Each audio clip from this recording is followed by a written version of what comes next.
This is FanSpeak, a weekly live show where the fans of comics and its community are our guests.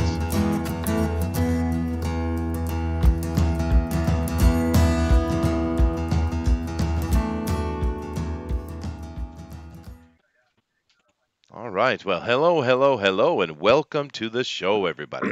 I am Chester C. Busby III, and you are here with FanSpeak. And today we got ourselves a really interesting guest. We got Fresher Luke from the Forsaken Gods Indiegogo that's going on right now. And of course, we'll get to that momentarily. But before we do that, keep in mind of all our links we got down below, particularly to our FanSpeak on Facebook page. We'd love for you to go over there and join that. That community is growing day by day, and we're really excited about that. Of course, that's something that Denali put together, and it's doing really well. Lots of good information, and we'd love for you to go and join us there. Also, keep in mind that I have my links to my Facebook and Twitter for me specifically. If you want to be a guest on this show for whatever reason, just let me know, and I will go ahead and organize that for you. Also, if you wish to be an artist on the Drawn and Quartered Fan Edition, contact me, and I will get you to the right place. These are important things. We have other links as well, and we'll hope you check those out, and we thank you all very much for our support. Also, keep in mind that those like buttons and those subscribes are certainly appreciated. We are always happy with people joining us and our community growing bigger and bigger as it has been for the past 6 months. It's quite amazing, actually. But the thing that helps us the most is hitting that share button and letting your family and friends and extended community know what's going on, so we can have a lot of people over here to enjoy us, specifically today, because we're going to be talking to a new creator, or at least new to us. But as you'll find out, he's not new at all. He's been doing quite a few things. So I think we got an interesting conversation coming up with him. But first, of course, I want to go talk to all the people on my panel and say hello. And boy, whew, do I have a big crew in here today. Let's start over here with Brad. Hello, Brad. Yo, what's up, buddy? Yeah, you got one of those names when people say, Brad. It's just so condescending. It's too bad, huh? Guess so, Chester. Oh, sorry. Thanks. But of course, you guys know this is Brad from Pencil for Life, of course. He and I do a show on Wednesdays, which is New Comic Book Wednesday, and that's always fun. I love that show. But Brad has his handyman going on, and that is pretty awesome. And I'm sure my mods are going to be dropping links to everybody left and right. So tell us how things are going. How's the handyman coming along, dude? It's good. We're up to 52 backers so far. We got 36 or 38 days left. Sweet. I don't remember exactly. So, but I think we're ahead so far of goal. If as long as we keep going steady, we'll be okay. But I got some things coming. I still have to announce who got the winner for the cover art. But I'm just not done with the cover yet. The winner has been picked, though. Cool. And then, so the drawn and quartered piece last night, is still going to be given away to anybody. The first person who supports the $200 tier or higher. And I got some other giveaways coming up here soon this next week. That is awesome. And then we'll be announcing stretch goals soon, too. And there's a lot of hype around your book, too, man. That's really cool. I'm happy for you, dude. The community's pulling around me pretty good, and I'm truly thankful for it and what they've been doing. Everyone should go back Handyman and his Two-Fisted Tales of Adventure. I mean, it looks great. It does look great. Thanks, It's a really good book. And of course, at the end of the show, we'll let everyone present their stuff a little bit more. But of course, today we want to jump in and we want to support Luke here. So hello, Luke. Glad to have you with us. How you doing, man? I'm doing good. Thank you for having me on, Chester. Oh, no problem. We're happy to have you. It's what we do here. And, of course, we're going to get into your book real quick. But just wanted to welcome you, and we'll get back to you in a moment. All right? Sure.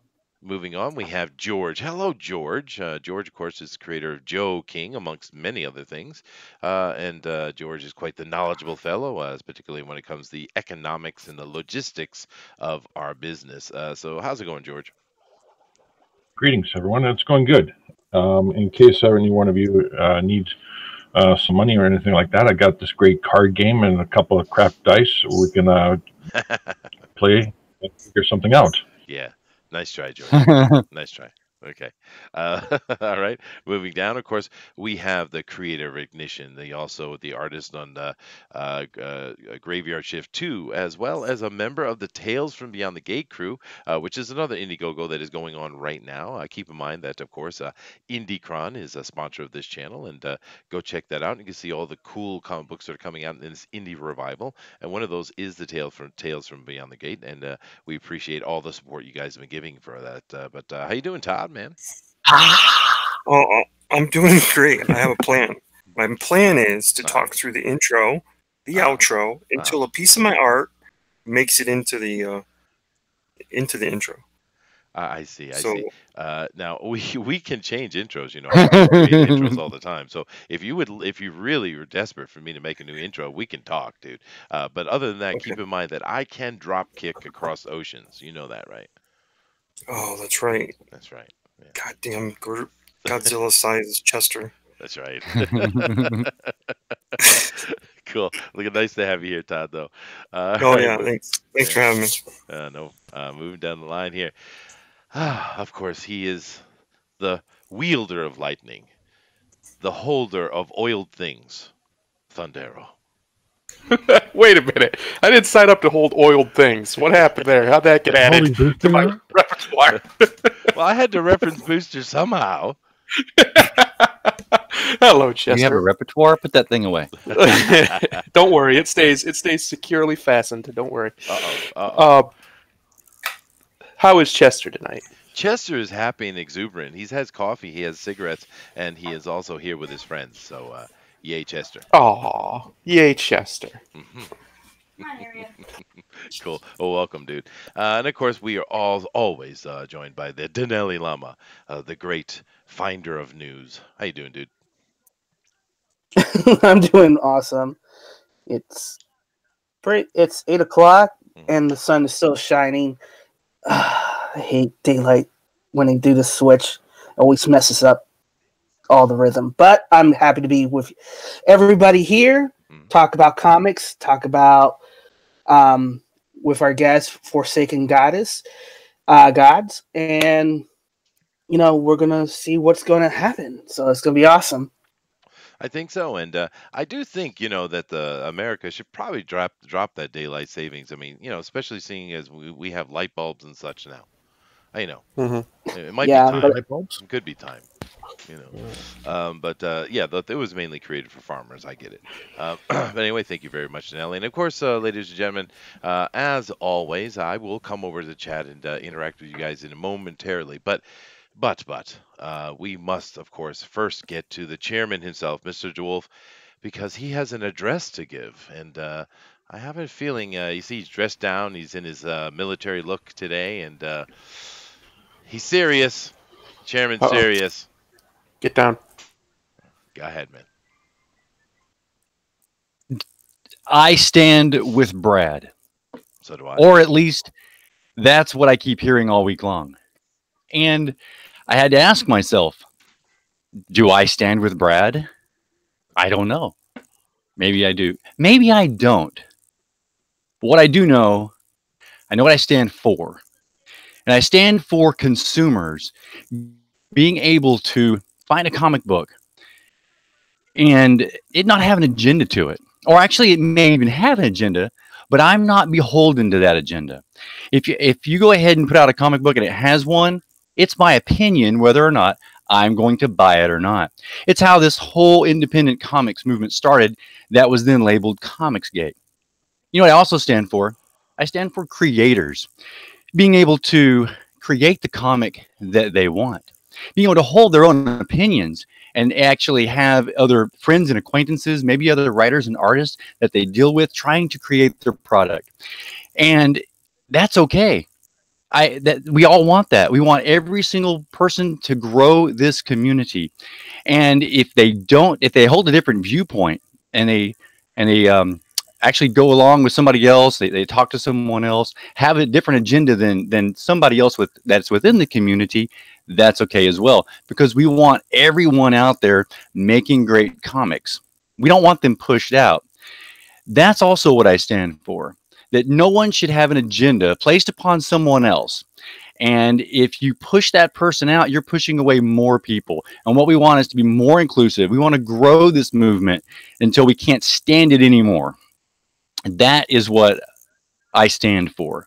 I stand for every consumer, every creator being able to associate with who they want, not having any agendas, not have a litmus test, or are you not, or have you ever been a member of Comicsgate? And if you are not, then I can't deal with you. That is wrong. Anyone who believes that, you are on the wrong side of history. Now, of course, that's what I'm saying. What are the fans saying? Welcome to FanSpeak. Well said. Thank you very much, Mr. Chairman. And, you know, guys, we don't deal with drama over here because this is Switzerland. I have 2 rules. 2 rules only, right? 1, don't come into my channel cussing up a storm. 2, don't come up over here picking a fight. That's it. If you follow my rules, everybody is welcome. Everybody is welcome, right? And that is the point. And that's the reason why we don't deal with all the drama and nonsense that comes up in the community, because that's not what we're here for, right? But I will say this. I will say this one thing, and then I'm not going to talk about it again. There are people in this community who I am not surprised when they do the absolutely insane, stupid things they do. It doesn't shock me because I expect it from them. But there are a few other people in this community I am disappointed in, and they know who they are. And I don't understand why you would do things like this without, checking and thinking about what you're doing. I'm not going to get into it. DeWolf covered it enough, but I'm disappointed. I can't believe this kind of nonsense would go on. But that's enough for that. Let's move over and have some fun. So let's come over to the chat and let me see who's in here with us. We have Joshua Hughes as usual. Thank you very much. We got comic book Bob. He says hola, and he was the first one in here today. Awesome, Joshua. You got to do better, man. Of course, Brad is in here as well. We got Rumble Terrier. Ooh, I love that name, dude. Rumble Terrier. That is a cool name. Of course, we got all the people in the channel. It is cool, right? We got Tank Ferret in here. Nice to see you, dude. Once again, I got a full boat, but there are links, and you know how to get in here, dude. We also have Beowulf. Well, hello, sir. Now, Beowulf is getting closer and closer to finishing his studies so that he can get his degree and his licenses and do all that thing he needs to do for his work. And, of course, eventually we're hoping that he will be able to come back in a more consistent way and interact with us. Of course, I got to have him on my TFT show, Tinfoil Talk, because we are this weekend talking about hidden or forgotten history, and we need him to correct the Chester. We got Dave in here. We got Eric Boyd as well, and we also have Roger Heller in here. Hello, sir. Dillard Draws. I still prefer John Dillard Game in the System, dude, but okay. I guess the double D works a little bit better. And we got my crank in here. Hey, my brother from Norway. And we got George over here also commenting. But you guys are awesome. Thank you very much for coming in here. We got a large group in here today watching us. Thank you. Like I said earlier, please hit that share button and get more and more people in here because we are about to dive into Forsaken Gods. Hello, Fresher Luke. Yo. I do have a question. How did we go from a possible fresh or not so fresh to fresher? How did that happen? So you mean my name? Yeah. So back when the Xbox first started, they had the you know how they have those gaming handles, like whatever, like butt kicker 41 or whatever.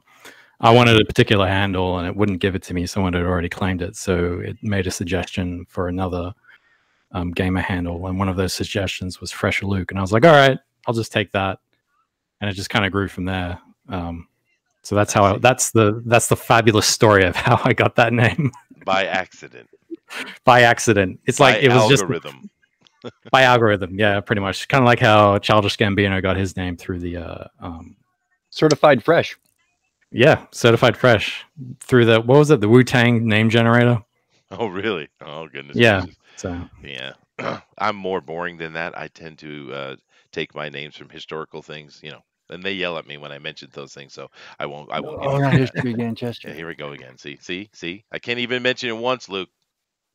That's fine. They deny me. They deny me. Anyway, and yet you're the host of this show. I am the host, and I get no damn respect, man. What's up with this? That's right. That's right. Gotta keep him humble. They don't respect my anthropology. And keep them humble. Anthropology doesn't even respect anthropology. What are you talking Exactly. about? Hold on a half a second now. All right, all right. This is what I'm going to do, Luke. I'm going to go over to the other channel here, and I'm going to show everybody what you have here for us on the Indiegogo. Sure. Of course, you guys can get here through Indicron, of course, or just go straight over to Indiegogo and check out Forsaken Gods.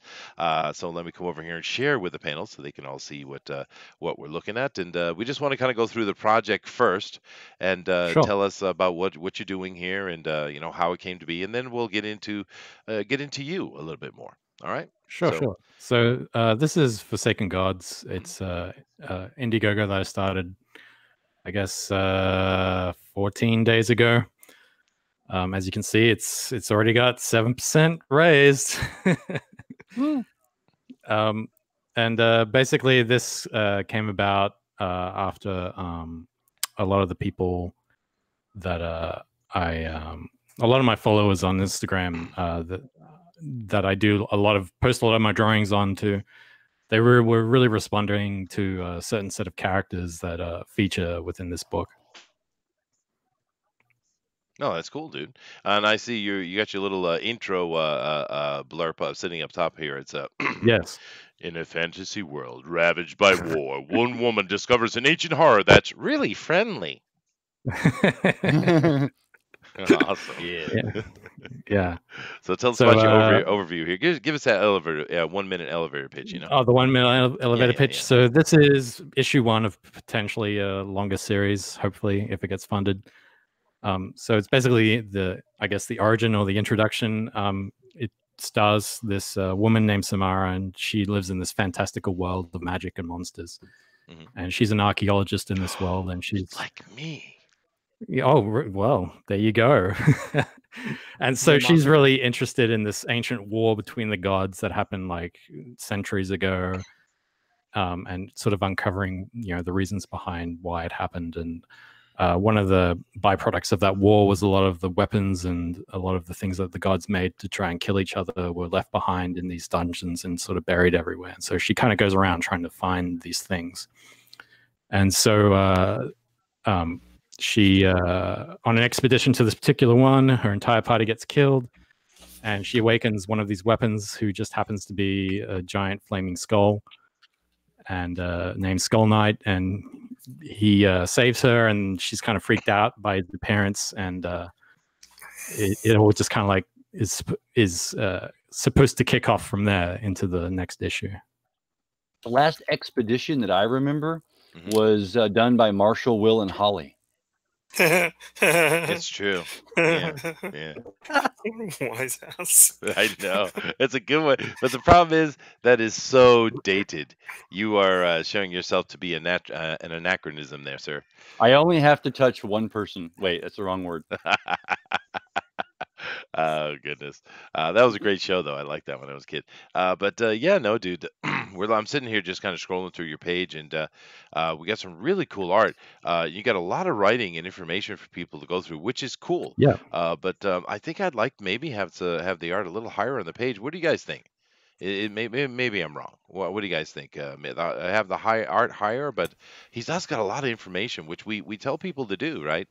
And he's got it. He's got his. That's about right, I guess. Maybe one piece higher up. Yeah. No. Sure. Recommendation. Edwin Boyette always recommends, and also John Malin also recommends, have your art at the top, have your words at the bottom. The art is what sells you. Yeah. Okay, that's some good advice. I do like find what info you have, though.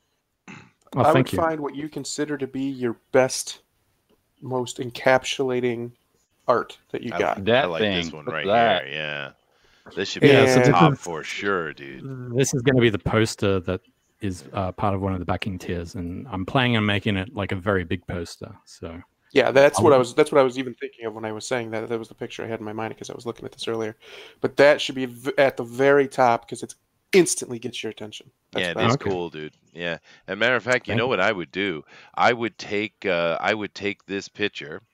I would cut it into the perfect ratio for the Indiegogo's top spot. I forget what that ratio is offhand, but it's more landscape. But cut that out and then put your title in a really cool way right across the bottom of them here, and then replace that with that video, and then have that video be one click over, right? Oh, I see. I Yeah, see. Yeah, yeah. Because one thing we tell people over here quite a bit is it's cool to have a video because some people like them, like myself. I enjoy the videos, but statistically, most people do not watch videos, right? So having it is a good idea, but having it this area, because if you do the proper ratio, that picture that you create will fill this space really well. Right, perfectly, more so than the video will do, and it really will grab their attention. You got that because look what you got here with the Forsaken Gods in here. The that's cool, dude. But it should be if you did the picture, it would be bigger and it'd be boom. All right. Yeah. That's actually conflicts with some of the other advice that I've gotten in regards to videos. But interesting. in regards to like making that posted the picture, I do agree with that. That's a very good suggestion. Thank you. Well, you can always refer back to the higher up successors and see their campaigns and mimic it. Well, yeah, I was trying to do that. I looked at a lot of other campaigns, like James Dean Anderson's campaign. Sure, was a great inspiration. Other campaigns like the Abductables was another one that I looked at. Ooh, so it's a good name. The Abductables. For me, the video is so laborious. It's almost tiring. When it comes up, I would prefer the picture because I'm just going to scroll down. I just want to read to see what it is. I want to see some more art. Fast. I'm not necessarily ADD, but when it comes to that, yeah, grab me, give me some stuff. Now that you got my attention, I'm going to scroll back up, and then I'm going to say, is there a video? Because now I want that interactive type of marketing. Yeah. Yeah. No, it's just a statistical fact, unfortunately. But to be fair though, this is information gathered from the board gaming world over on Kickstarter, and that is very, very true for them. Over here amongst comic books, this data is very small, right? Because this Indiegogo thing is this indie revival is new, right? So this community could be a little different, but seeing as it is very much a visually oriented, I think what DeWolf just mentioned, as far as having something that catches my eye and then I come back to the video, is probably the more common thing. How many people here actually watch videos at all? I mean, I do. I watch the video. Anybody else? I do. You do? Very rarely. Right, I barely keep up with FanSpeak. Yes, well, that we're we not know, talking, George. We're not talking porn. We're talking about Indiegogo. Oh no! Videos. All right. Oh, goodness gracious. We do have a few people in here. Me Grimlock King 83 says, no respect. Sounds like Chester should change his last name to Dangerfield. Benedict Yates says, Forsaken Gods has a waifu look to it. It does have a bit of anime touch to it. Let's talk about the style, please. Sure. Now, we get the idea. This is it's a kind of a very standard bringing gods in and artifacts and magic and all that kind of stuff. It's cool. But tell us about your choice of art here, because if you guys, we haven't mentioned it already, I think, but you are the artist and the writer. You are the one-man band here. Pretty much, yeah. So obviously, a lot of my influences growing up, I read a lot of Astro Boy. Oh yeah. And kind of consumed all of the early days of anime and manga, like Robotech and Sailor Moon and all that good stuff, as well as a lot of French artists and a lot of American artists like Will Eisner and Kyle Baker. Not big names. So now. this, well, I mean, I'm just being honest because I really loved all their work. So obviously anime and manga is kind of a bit more ubiquitous these days, and just given the way that artists kind of soak up visual information like a sponge, I would agree it does very much have a bit of an anime influence to it, just like everything does.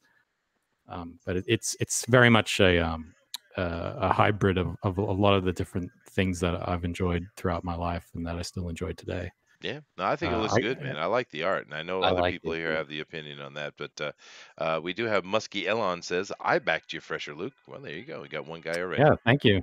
I do remember that. Yes. Thank you for that contribution, Muskie. Yeah. Musky Elon. It's quite the name. It's kind of like the Yeah. watermelon platypus. But you were saying something, DeWolf? Yeah, this particular art styling. I think you can't always put your finger on what it is that you might like about something, but this looks really cool. It does look cool. And I it's like it. different. It's different than anything else. Really, it definitely has its own feel. You can look at this and you can tell that is that particular artist. Like the old days, we used to look at different art and you can say, "Ooh, I know who this person is. I know who this person is." This stands out as your own style, so that's cool. It does. I really think this this style that you have going on really needs coloring though. I mean, like look at that. That's beautiful. Sure, That I is agree. I mean, I would love to have it in color, but once again, the whole thing in regards to costs and printing and stuff like that, and just being able to fulfill the initial pledge. So Yeah, no, I understand. I understand completely. Now, this book as it stands right now, how many pages is in it? So it's roughly 50 pages, Nice. give or take a few. Yeah. And as you know, color cover, black and white interior. What else? That's about everything I can think about it. It's inked digitally with real watercolors put in afterwards. Cool. And yeah, it's a great book. I think everyone who backs it will enjoy it. I'm looking to get the quote that I got in regards to getting it printed was through Print Ninja. Mm-hmm. Yep. And as you know, they have like a fulfillment service as well. So they do. Yeah. I'm hoping to use that as well to sort of deal with that, just because I suffer with having to deal with logistical things like that. So. Mm-hmm. Well, yeah, we're using Print Ninja for the Tales from Beyond the Gate project as well. Yeah. Oh, nice. So you're saying that you digitally inked the artwork. Did you print it off then to watercolor it?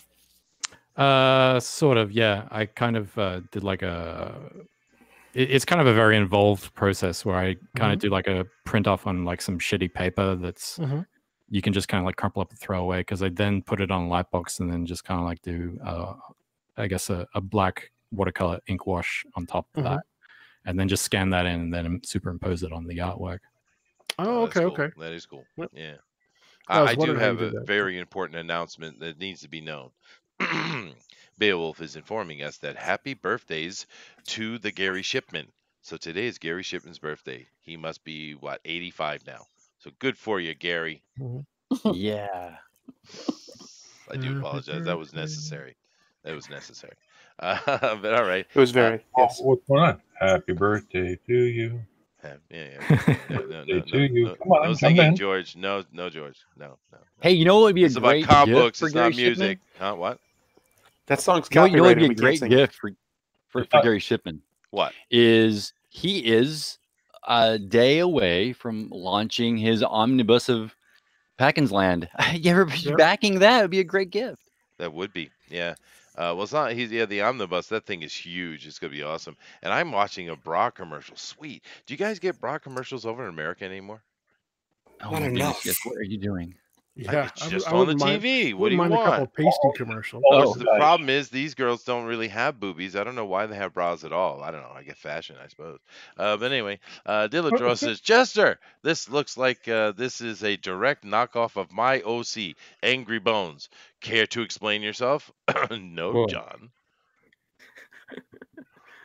Just ignore John Dillard, Luke.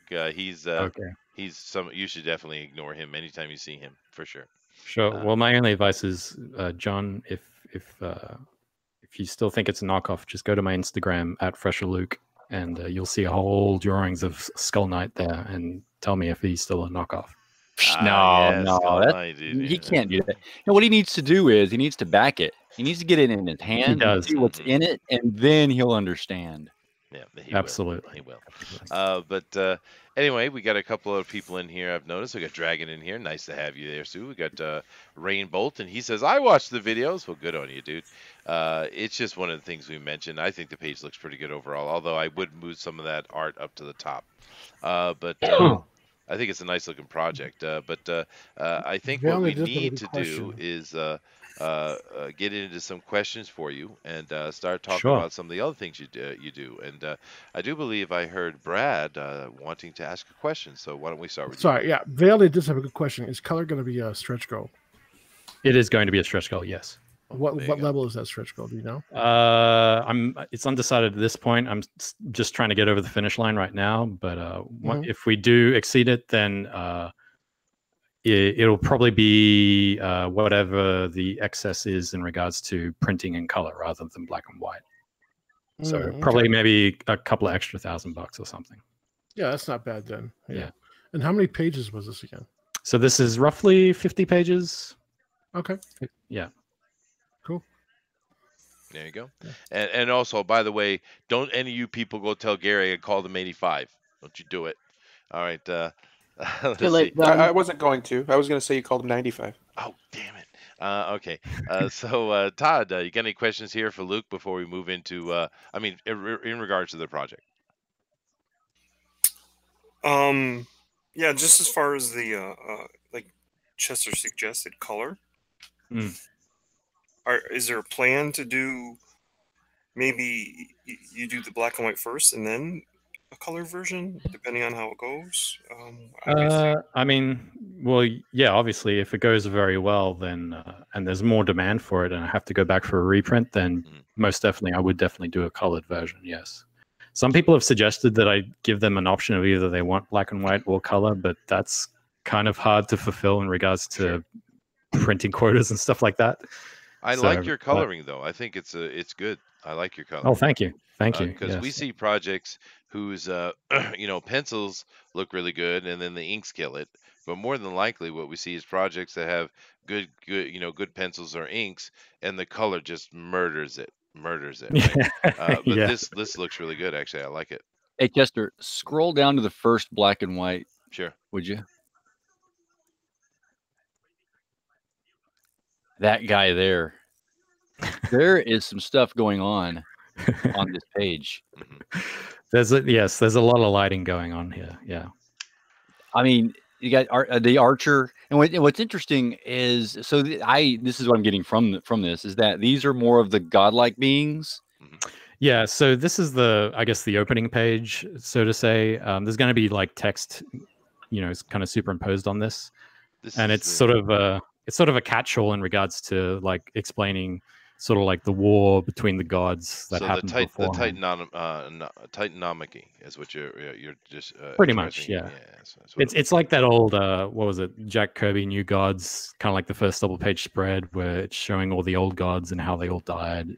It's sort of like inspired by that, and other great works like Kingdom Come and stuff like that. Ooh, that is a great book, but and I like how this has a hard-edged feel to it. And then, of course, scrolling down just a little bit more, you get the character, and now she's softer, she's rounder. That's right. You're in a different world, a different time. Exactly. That is cool. I like that. Thank you. It's great that you picked up on that. Thank you very much. Well, I am the smartest guy in the room. Fine. All right. We're going to come back to the page here later, and we're going to look at your perks. But in the meantime, what I'd like to do is take some time and just talk about you, man. How did you get to know me? Yeah, get to know you. Yeah, I mean, because we were chatting with you earlier, and you got some interesting things to talk about, man. So tell us, how did you get into this? Where you coming from, man? So I used to work in animation. About a year and a half ago as a storyboard artist, and I've worked at all the major studios like Nickelodeon, Cartoon Network, Disney, DreamWorks, and a few you probably haven't heard of. And I've got a bachelor degree in animation. Like I've only ever wanted to work in animation. That's been my passion when I was a child. And I don't know what else. So maybe you could prompt me with some questions. Sure. I guess my first question would be: have you been able and managed to dodge having to shake hands with Dirty Doug TenNapel? I haven't shaked hands with him, but I was on one of his live streams. Well, there you go. So you're safe. that's good. I'm glad. But he's a very nice man. He is. Yeah. Obviously, he's where in regards to both of us and where we sit on sort of, I guess, the political and belief spectrum. I'm kind of more scientific and atheist based, and he's obviously more Christian based. Mm-hmm. And that fact, I felt when my interactions with him didn't really seem to matter at all. He was more than willing to listen and was more willing to have counter arguments, and he was a wonder to talk to, and I really enjoyed my time on that podcast. Oh yeah, no. Usually the ones who have trouble are the rabid atheists. Christians Yes. don't really have any problem with anything. But that's a whole nother conversation. But you said that you were doing anime up to a year and a half ago. So why aren't you still doing it? Why? I mean, I'm glad the comic book is here, but why aren't you still doing anime? What's going on? So I'm not working in animation anymore, just because in regards to I know we don't get into drama and politics, and I apologize that we're going to touch on it very lightly. I'll No, keep go it right very ahead, brief. dude. But just recently, after the whole Me Too thing has gone down, a lot of men in the entertainment industry, not the ones you've heard about, the high-profile ones, but other men have unfortunately, lost their jobs. There's this particular organization called Women in Animation, whose mission is to reach 50-50 parity within the animation workforce by 2025. And obviously, right now the ratio is like 70% men to 30% women, and if they want to reach that 50-50 parity, and they've actually said this at one of the guild meetings, they have to fire some men. So yeah, it so would bring seem it. Don't build it, make it bigger, make it smaller. I get it. So yeah, excommunication from the religion of feminism. And I'll tell you right basically. now, sir, they don't care anything about 50-50 parity, dude. They want domination. No, they don't. Like, women in animation is pretty much a scam, a massive scam, and it's cloaked in, I guess you could say, the fake virtue that is feminism these days. Yeah. Yeah. So that's where I'm at right now. Like, I've applied to other places like Rooster Teeth, and the same story kind of always plays out. Like, because I'm actually very good at what I do. Like, I always hit my deadlines. I always do good work. And I would like to think that I'm very good to work with. And these studios I have these interviews with, they always seem very interested and willing to have me on at the start, and then later on, they just immediately after they've done talking with me, I just don't hear from them again. So yeah, well, I mean, Rooster Teeth is ultra woke, dude. Yeah, yes, it is. Those guys. But tell us a little bit about some of the projects you worked on in the past, though. I mean, you're an Sure. animator, right? Now, what do you well, I'm a specialize in? storyboarder, but I've studied okay. animation. You're a Yeah. storyboarder. Oh, that's cool. Okay. Yeah, but it's almost pretty much the same thing. I mean, we have to do so many like drawings and storyboards now for when we ship our stuff overseas to be animated, so that they don't get anything wrong. But I've worked on shit tons of shows. Like, I worked on Ben 10. Ooh. I've worked on. I'm trying to go in order, but I've worked on so much that I can't remember it all. I've worked on the Ninja Turtles 3D animated series, the 2012 version, not the current version. Yeah, the current one's awful. Yeah. Well, actually, I used to know the guy who's the showrunner for that now, Andy Suriano, and he's like a really nice guy, but he doesn't talk to me anymore. But I did some freelance work on Steven Universe and and another show called BM Puppy Cat, and I worked on Gravity Falls. I've worked on the Marvel's Spider-Man TV series. Oh, nice. Yeah, the anime one, not the good one. Oh, I which see. Which was the one before it. What else have I worked on? I've worked on Nico and the Sword of Light. I've worked on just countless other small projects all over the place. No, yeah, so I've worked on a lot. You're spanning quite a bit of time here, and it seems to me you went through the time where back with Ben 10, which was my kids watched, and that was much more of a kind of the traditional way of doing a show, and it was more realistic with the art a little bit. It was certainly cartoony, but it was it was cooler. And then you mentioned Steven Universe, which I think many of us think was the breaking point, right? Yes. Yeah. You could say that. I only did freelance on one or two episodes, That's and that okay. was You can own it, dude. Just own it. no. I mean, I'm happy to because the first two seasons, like the show had a lot of potential. I'll say that straight up. And I was really interested in working on that show because I could see that potential. But just because of the way that I guess the show was run and the way that I guess the studio was run, and sort of I guess the nepotism that is permeating the industry like crazy right now. Yeah. And sort of did back then. I didn't end up working on that show, unfortunately. So, but I mean, the work that I did, I was proud of, and they seemed to like it. They just didn't seem to like it enough to want to hire me full time. I have a question for you. Sure. Tell us. I do storyboards as well, but Sure. from your experience and your history, tell us about the different disciplines between the storyboard being panel per panel, trying to express emotion through motion, while you're designing a full page of moving the eye through the page, following the words. How much of that one discipline over the other have you brought together? That's a great question. So you basically, from what I'm sort of sensing from your question, is what's sort of the different skill sets in regards to comic pages and storyboards? Yeah, it's like there's some commonality between storyboarding. Yeah. I mean, there's a little bit of overlap, and this you is have a completely different animal in storyboarding. Yeah. And where in your discipline of storyboarding does it appear in the comic book? I mean, I'm very fascinated by this. Oh, it appears throughout the comic book. I thought you were asking me like a more general question in regards to the theory between jumping between the two. No. It's more of sometimes when you're designing your panels in the comic book, you're designing as a full page. Well, in storyboarding, of course, you're designing from panel to panel, so it really doesn't appear beside each other. Yeah, no, I get what you're saying. So yeah, so in regards to that, I think the differences would be in regards to doing storyboards, you're kind of, as you said, you're leading the eye of the viewer around. In a way, the camera of the screen is a character unto itself. It's probably the best way I can put it. Well, say it again. Well, which part? Just say the last sentence again. So the camera of the screen, or the viewer, obviously is a character unto itself. The camera is essentially another character within the story. And comic books are done the same way.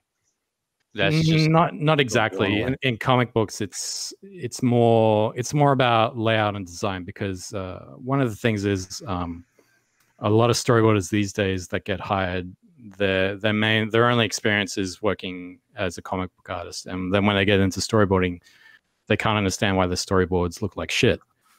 And it's really hard to articulate, but it's more got to do with in regards to I guess layout and format. So like a comic book page, the reader is deciding where they want to look. And so in a way, the artist kind of has to alter their layout, from panel to panel to sort of lead the eye, kind of like what Jack Kirby did. He would put, like, say, a certain object to lead from one panel to the next panel so that the reader wouldn't get lost. In storyboarding, it's a little bit different from that, just because the mind's eye, it's almost like you're looking through a window, and the mind's eye understands that there are things like beyond that window. Like, say, when you look out the window of, say, a house, that you see grass and trees, but that there's like more horizon that expands beyond that. And in a way, you kind of have to try and make that every shot, I guess, appear clear and be non-confusing, like for every second that the viewer is watching it. Oh, well, there you go. I do have a question from the chat for you, though. Joshua Hughes says, which Ben 10? The first Ben 10 or the new one? And Beowulf continues with that, and he says, my son was a huge Ben 10 fan. Oh, so a little bit of both. So I mainly worked on Ben 10 Ultimate Alien. That was my first job in the US. Oh, And then I did some freelance on one episode of the new Ben 10, and they didn't call me back. oh, I see. All right, there you go. I have one more question. Sure. If you don't. In storyboarding, you introduce the bad guys or create tension by showing movement from right to left. Are you what do you call it? Influenced by the disciplines of showing emotion in storyboarding in the comic book? Are you showing your bad guys looking from right to left? Just little tricks of the trade. Yeah. I get what you're saying. Like tools, not rules, right? Yeah, that's right. Yeah. I mean, I don't conform to that as much as I probably should. I tend to take a more freewheeling approach because you're talking about screen direction as opposed to, say, in concordance with the way that we kind of traditionally, say, read a book of text, right? Yeah, in some cases, the tradition or the standard for storyboarding is if it's a bad guy or you want to create tension, everything is moving from right to left. But it's not just that. It's if you want to create something that feels uncomfortable, like say a character that has to push against something that's you're supposed to show that is I guess difficult, then you would have them move from right to left.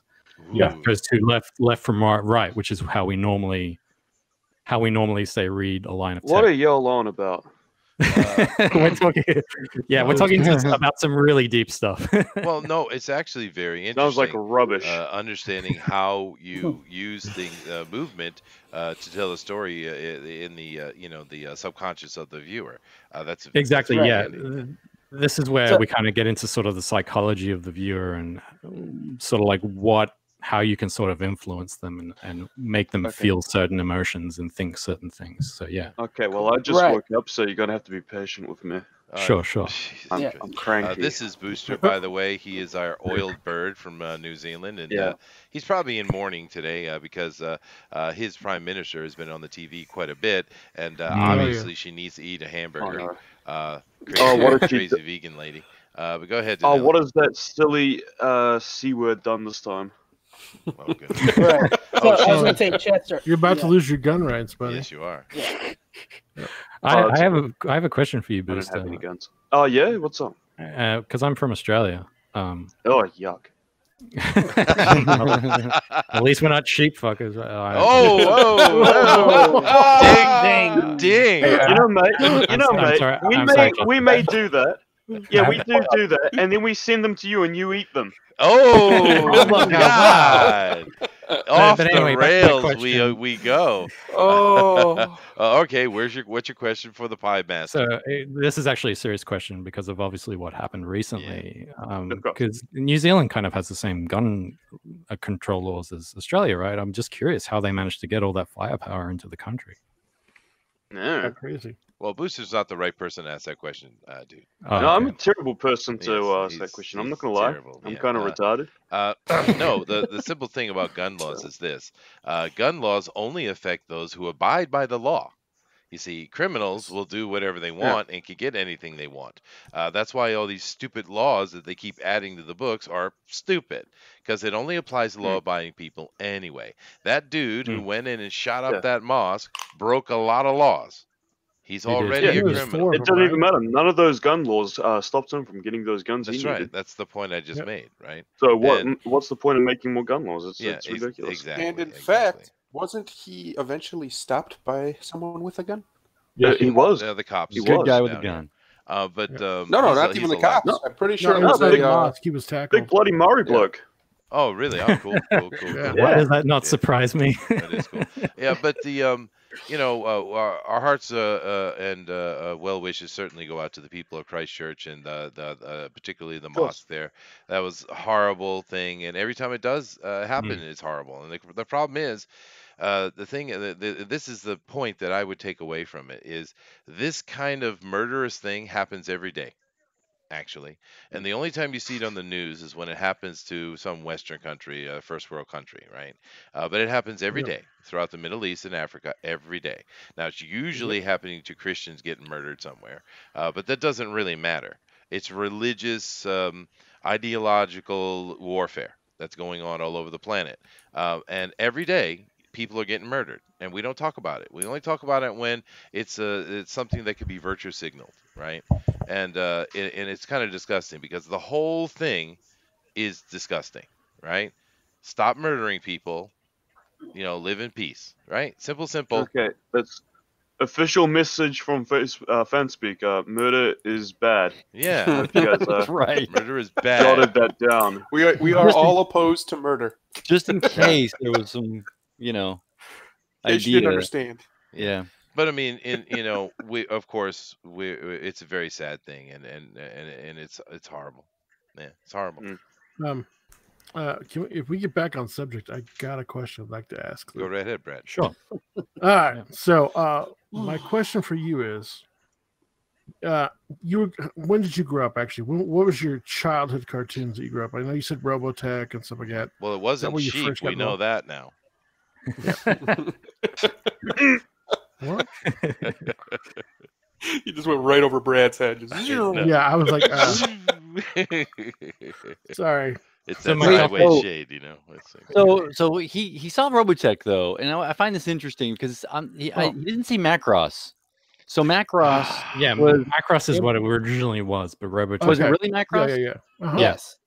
So Oh, Robotech was what a Western Go- company. They kind of took all these different shows and kind of cobbled them How together. many gold? How many Yes, gold? yes. Just Okay, two. but before No, you guys get too hold on. down your rabbit hole, let me clarify. Robotech is cool. Macross is stupid and gay. Okay. Whatever. Okay. Yeah, that was going to be my point. The fact that my- Macross came from Japan, from the Asian area over to Oh, America. God, America let him changed it and ask sent his it back to question. Australia, but God damn. that was not the point. Dude, George and Doug, I can't get in today. Ah. George You and feel Doug, my I mean. you feel my pain right now, Brad. All right. I'm being quiet Okay. right here. My question is, because you grew up in the 80s and you saw Thundercats, correct? That is correct. Yes. Would you have done the same thing they're doing with my beloved franchise now? No, and If I you know were in one of the charge. guys who directs on that show. Was it the guy with the top knot in the damn video? So I don't know much about him, unfortunately. But the guy who's the director on that show, my former friend Jeremy Polgar, Mhm. it's really odd seeing that show designed the way it is, because if you look at his work, it's like the complete opposite. It's like really awesome. Like he does, these hot like robot chicks, and he's all about like the 80s kind of style of like action and stuff like that. And he's a damn good artist and a damn good animator. And so it just seems I personally wouldn't have done it in that style and in that way. But there's actually like a reason behind why they're doing it this way, and it has to do with Teen Titans Go. Of course it does, dude. Of If course you it does. well, no, I'll explain it if you want to hear it.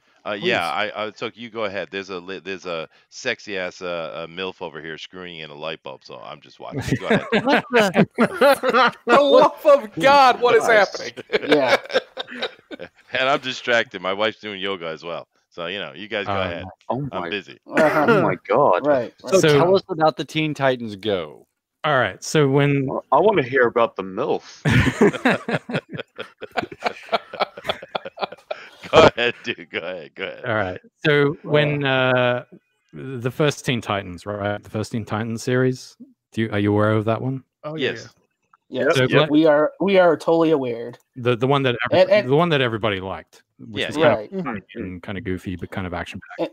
And before you go, there's going to be a question going to be asked. Who's your favorite Teen Titan? No, Oh. we're not answering that. Don't answer. Don't answer. All right, I won't answer. Ooh. But now she's so- she's dealing with the toilet bowl with the brush. Ooh. So we know about the older Teen Titans. So we know about the older Teen Titans. So that show was run by Glenn Murakami. Mhm. And for whatever reason, that show didn't do very good in the ratings. Oh. Time And slot. yeah, partly time slot, partly other reasons. The age demographic was growing out of it, and stuff like that. So they came up with the idea, well, let's try and reboot this series and sort of build up a new audience base. And so that's how Teen Titans Go came around, because it's obviously younger skewed, it's more funny and more silly and wacky. And obviously a lot of older people were like, oh, this is garbage, but kids loved it, and it went gangbusters. Mhm. So what I imagine, and so they're building that audience base, and it's a pretty big base because those kids are probably getting older now, and so they'll probably bring back that original or maybe a different version of sort of a more serious Teen Titans. And so what I imagine is what's going on with Thundercats, because they came out with the anime version of Thundercats, which was, I thought, looked really good. It was stellar. Oh, yeah. It was very well made, but the ratings for that were just abysmal. Like no one was watching it because there was no young enough audience base to sort of like buff up the numbers. And so what I think they're doing the exact same thing in regards to the new Thundercats show that they did with Teen Titans. And so that's why I think you're seeing what you're seeing now. It's disgusting. Well, how does Voltron fit in there? That's a great question. Because Voltron, that is highly, it has huge ratings. Why can't they make it look like Voltron? It does have huge ratings, but Voltron, there's a lot of dissent online about how Voltron ended. Like people didn't like the way it ended. It kind of, it kind of gassed out. Wasn't there a 2011 Thundercats show that did look like the animation stylings of Voltron? Boy, you're really sleepy in the head, aren't you? Yeah. I'm talking about how we got this Thundercats Go now, right? Because well, he just explained all that, dude. He just went through all that. I can shut up. So you knew the guy that was involved in this. I know one of the guys. I also know. I know or used to know most of the people who did Voltron as well, who were on the crew. Did you have lunch with them? I have had lunch with a few of them. Yes. Did you put pepper in their sandwiches when their backs was turned? What? Why? Why would I do that? Spite. Because I mean, they're great guys. Are you talking about the Voltron guys? No, the ones that are ruining stuff, like hot pepper Tabasco stuff. I'm just saying. No, it's all Steven Universe's fault. It all comes out of Steven Universe. It gave us that crap thing. It gave us that crap Rick and Morty. It gave us the crap Teen Titans Go. Everything is crap. It's Steven Universe. It's crap. I like Rick and Morty. Go to hell. Would it be Adventure Time? I believe that's where it started. Yeah, Adventure Time was number one. It started before that. It started on Flapjack. Oh, right, the Misadventure of Flapjack. Yes. I didn't even know about that one. So it was on Flapjack. It was run by a man named Thorpe Van Orman, and he hired J.G. Quintel, Penn Ward, and Alex Hirsch to be on that show.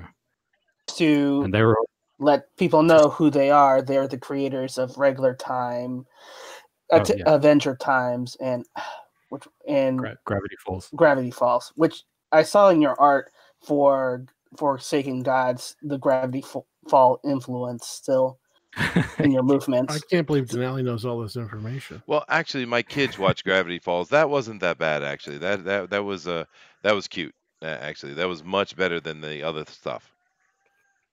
I like Gravity Falls. Yeah, I will give it credit. Gravity Falls was a lot more cohesively run. Yeah. Than say something like Steven Universe, which has no structure and no hierarchy in regards to its production, and the same goes for Adventure Time.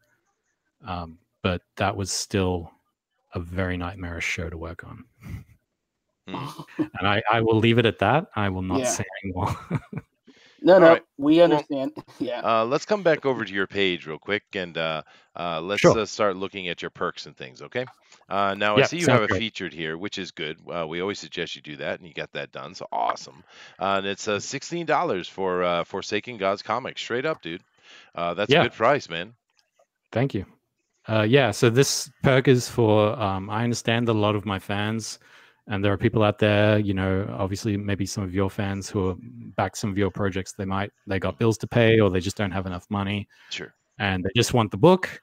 That's what this perk is for. I mean, I'm not doing a digital perk just because I kind of want to have it sort of like what Doug did with his Bigfoot bill. He wants it just kind of like to be a special thing that you get to keep and own.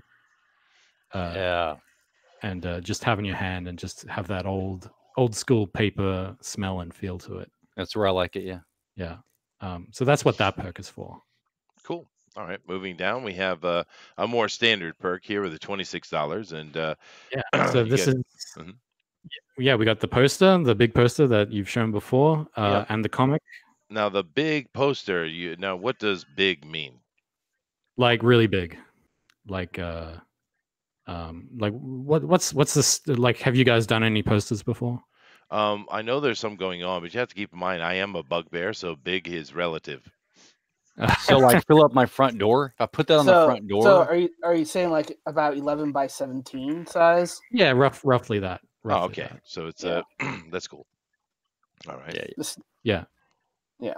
Maybe a little bigger, but yeah, you're in the ballpark. Sweet. 21 by 26. That sounds great. I would love to do that. Yeah. Sweet. Just depends whether or not we can get enough orders for it. True. All right. Right. That's what it So comes down to. If you want a massive kick-ass poster, then that perk and the book to go with it, then that perk is definitely. You should have a custom poster. You draw one massive like that for a higher tier printer. Go ahead, Just Todd. make sure the backside of it is matte white so that I can turn it around and show a movie on it. Oh, there you go. Be big. There you go. That's important. All right, That is- cool. Moving down here, $32 tier. What's going on with this one, man? So this is say you want the book, right? And you really dig this book, you're really into it, and you think, hey, I've got a friend and I think they might enjoy this book as well. Mm-hmm. And so this is basically 2 copies of the book. Right. It's simple.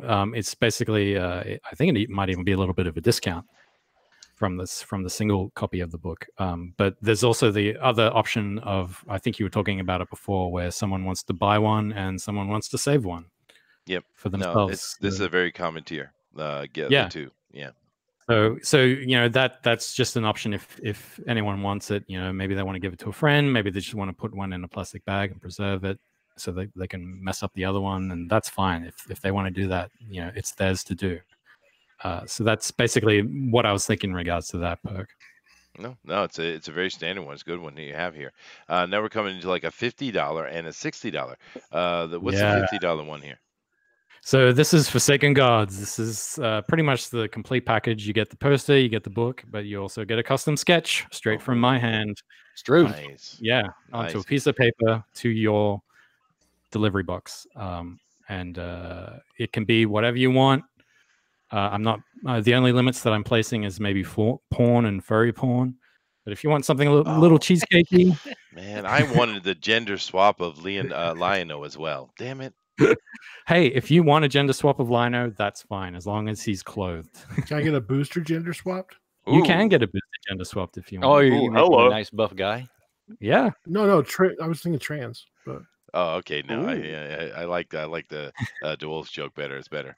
He is the oil. The oil. Oh, so, I see. He is implying I had a vagina. Yes. You and your ultra hetero. Oh no. What's this $60 one going on here, dude? So, oh wow, that's a retail. That's for retailers. I think maybe I fucked this up a little bit. But I gave them a discount because obviously retailers are hurting. They have to order like bulk issues of say something that doesn't sell, and then they're stuck with all this excess stock. Sure. No, we don't have to. Well, it's a $30 discount was what you're given. Yeah. I work at a LCS, right? All right. Well, my thinking was $60 for 5 copies. So there's no big commitment. Maybe you want to bump up that tier if you really think that the book will sell in your store. I think it's a good idea, dude. And actually, just keep in mind that you want to make sure you verify these are actually stores buying that tier, though. Sure. But, I made the price so that people weren't like, well, if I just order this, it's way cheaper than say ordering one of the other lower tiers. So. Yeah, we get 5 friends band together and buy but you can verify that pretty easy. A lot of crowdfunding do this type of tier. Yeah, it's true they do. Okay, moving on to the $70, the Forsaken Monsters. Yeah, so this is kind of like the other previous tier with the sketch, but this one you actually get like some real original art, like fully colored and looking very fine. And so there's only like a limited quantity of those. You get 2 of 7 claim. Yeah, 2 people want some original art, but they also want the book and they want the huge ass posters. So It's running off the shelves. And then the big daddy, $500. What do you get for this one, man? So with this, you get all the previous perks: the book, the poster, sketch, some original art, most probably, which I guess would include in the sketch. But you also get to be in the book. Ooh. So if you scroll down to one of the pages, there's the little guy with the shield on his back. That guy there with the little ponytail. I will redraw his face to make it look like you. Or if you're a bigger person, it can be the bigger guy, and I'll just redraw his face. Oh, that'd be more like me. Yeah. So either one of those two characters, you get to be that character, and I will make sure it looks exactly or as close as I can. Booster. It does. Just need to add the boobs and such, and you'd be good to go. Oh, stop it! I'll leave my boobs out of this. I will. I'm just kidding. But cool, man. Well, it's a really nice looking project, guys. Interesting fellow here with Fresher Luke. He's really interesting to talk to you, dude. Particularly about all your experience in the American side of animation and such. Hopefully things will cycle back around soon enough, and you'll be able to get back to work. Because this can't last forever. This nonsense, this insanity. Just another 4 more years when Trump gets reelected. That's all. Maybe, yeah, maybe. And the thing, well, the funny thing about that is, they hate him so much, and they do so many crazy things that they guarantee his election. That's the funny thing for me, because you're not doing anything to help yourself, right? So it's what happens when people act crazy and wacko. Mm-hmm. Yeah. It makes other people turn and go to the other direction. That's right. And it's not. But I already did that rant. Well, yeah, but it's not helping them at all. That Trump is actually doing a fair job. I mean, he's not a bad president, actually. Matter of perspective. Well, no, he's really not. I mean, I'm surprised. I didn't expect much out of it. I'm not. No, what I'm saying about that is you can say the sky is blue and there's going to be people that will say no for it. But, but I don't have any time for insanity. I think what you're thinking of is people are going to start making headlines like, "Is blue skies actually racist?" Yeah, probably is. I'm waiting for it. Well, everything else is racist, so there you go. Yeah. The funny thing, I was watching, my wife and I, of course, sadly, watching the news yesterday with the Christchurch incident, and it's a horrible thing, but all the news programs, they were doing the same thing: racism, Trump's fault, and it's like, well, first of all, Islam is not a race. It doesn't make it any less horrible, but they always want to make this connection. And then the second thing is, what does Trump have to do with New Zealand terrorism? What the hell, man? They really are trying to blame like the right in America and even the NRA. It's all been quite ridiculous, I gotta say. But one thing I can agree on: this is essentially terrorism, right? It is straight up terrorism. Clearly, man trying to make a political statement against Islam, and I would go as far as to say it's a reaction that's been built up as to do with the lack of action taken against Islam for all they've done over the past few years, right? Yeah, sure. It's a response. Yeah, is what it is. Yeah. Now, to it's be not fair, a good response. Well, but it was bound to happen at some point. I just really didn't want it to happen in my bloody country. No, it sucks. Yeah, right. It does. And here's another point that actually you might think it's an odd point, but it actually adds on top of this, dude. When Obama was in, nothing happened with ISIS, or ISIL, as he loved to say. They stayed, they perpetuated, they became stronger. They got weapons by accident, he said. By accident, right? Trump comes in, with a matter of months, they absolutely wipes the hell out of them, right? And did we see the news covered it at all? Did we see anybody talking about the destruction and the calming in the Middle East that Trump brought on? Nobody. But if they did cover that, that would have made a lot of people who were very frustrated about Islam getting away with all these murders. It would have gave them some solace, I guess, in an odd way, but it would, right? That Because is a fair point. it is a very good point, dude. And here's another thing that shocks me because no one seems to pay attention to nothing. If you go and you read the books, the hadiths, right, which cover the history of Muhammad, right, which is where All most of right. these crazy ass terrorists get their ideas from. It's not the Quran, by the way. But when you read these things, they have a listing of all of his campaigns. You know, he went to this place, he attacked, then the next he went here and there and there. Those stupid idiot ISIS people were following his exact path, hoping that they would make them holy. So therefore, all you had to do was read the hadiths, and you know exactly where they're attacking next. Wonder, shocked that it took months for the American military to deal with it once they were given the green light, because they knew exactly where they were going and what they were doing. Right? Yeah, yeah. I mean, this is the reality of the situation. Absolutely true. You know, the last administration it just tied the hands of the military. Being in the military was wow. The morale was terrible. It just was like a floundering fish compared to the differences nowadays. But Yeah. I digress. Well, yeah, but you know, Trump didn't do anything special, and none of the success he's had is him doing anything special. You know what he did? He let the military do their job. Well, yeah, and also in the I mean, that's Pentagon and genius. other academies and the like, Obama was pushing officers into those positions that had social agendas. They were doing more social agenda stuff instead of training just to military tactics. Oh, you But mean the once again, transgender officer I initiative? Yeah, that one. That was a I good will one. stand down. Yeah, yeah.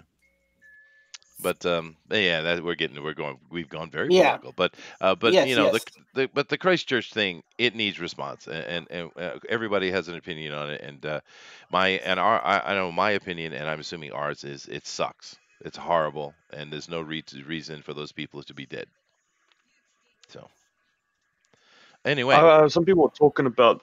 Sorry, I just want to cover one more thing. Some people are talking about the guy's manifesto, right? Yeah, he has a manifesto. And there's a little bit they cut out of it because that manifesto seemed like pure satire. You know, part of the manifesto was where he said he was inspired. You know, he wanted to cause division in the United States and such. Another part of the manifesto was that he learned how to kill people by playing Spyro Free and Fortnite, right?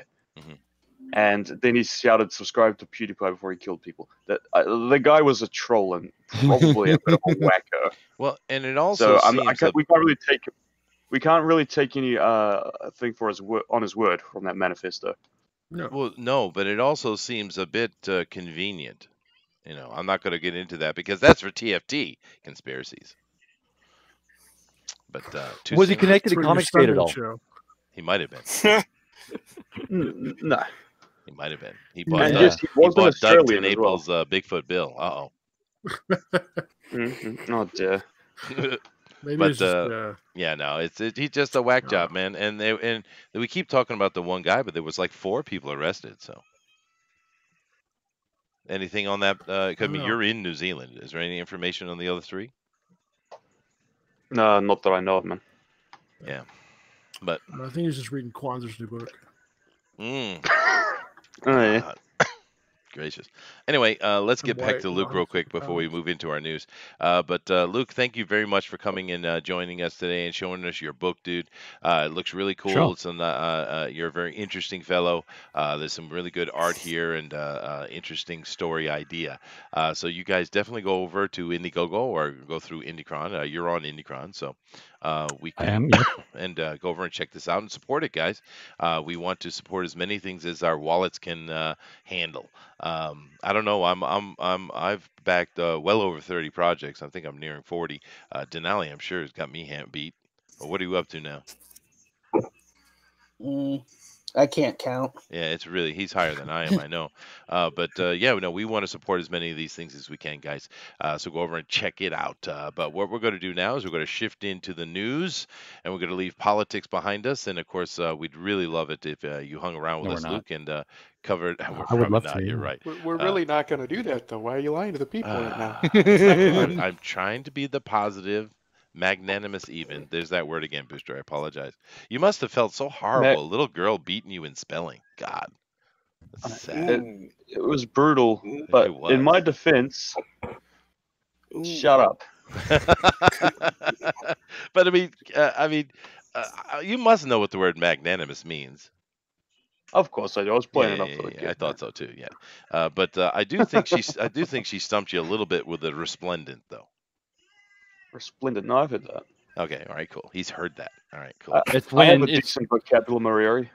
No, but that was really good. resplendent is when Good on you, dude. That was nice for Respl- you to play with with her like that. That was fun.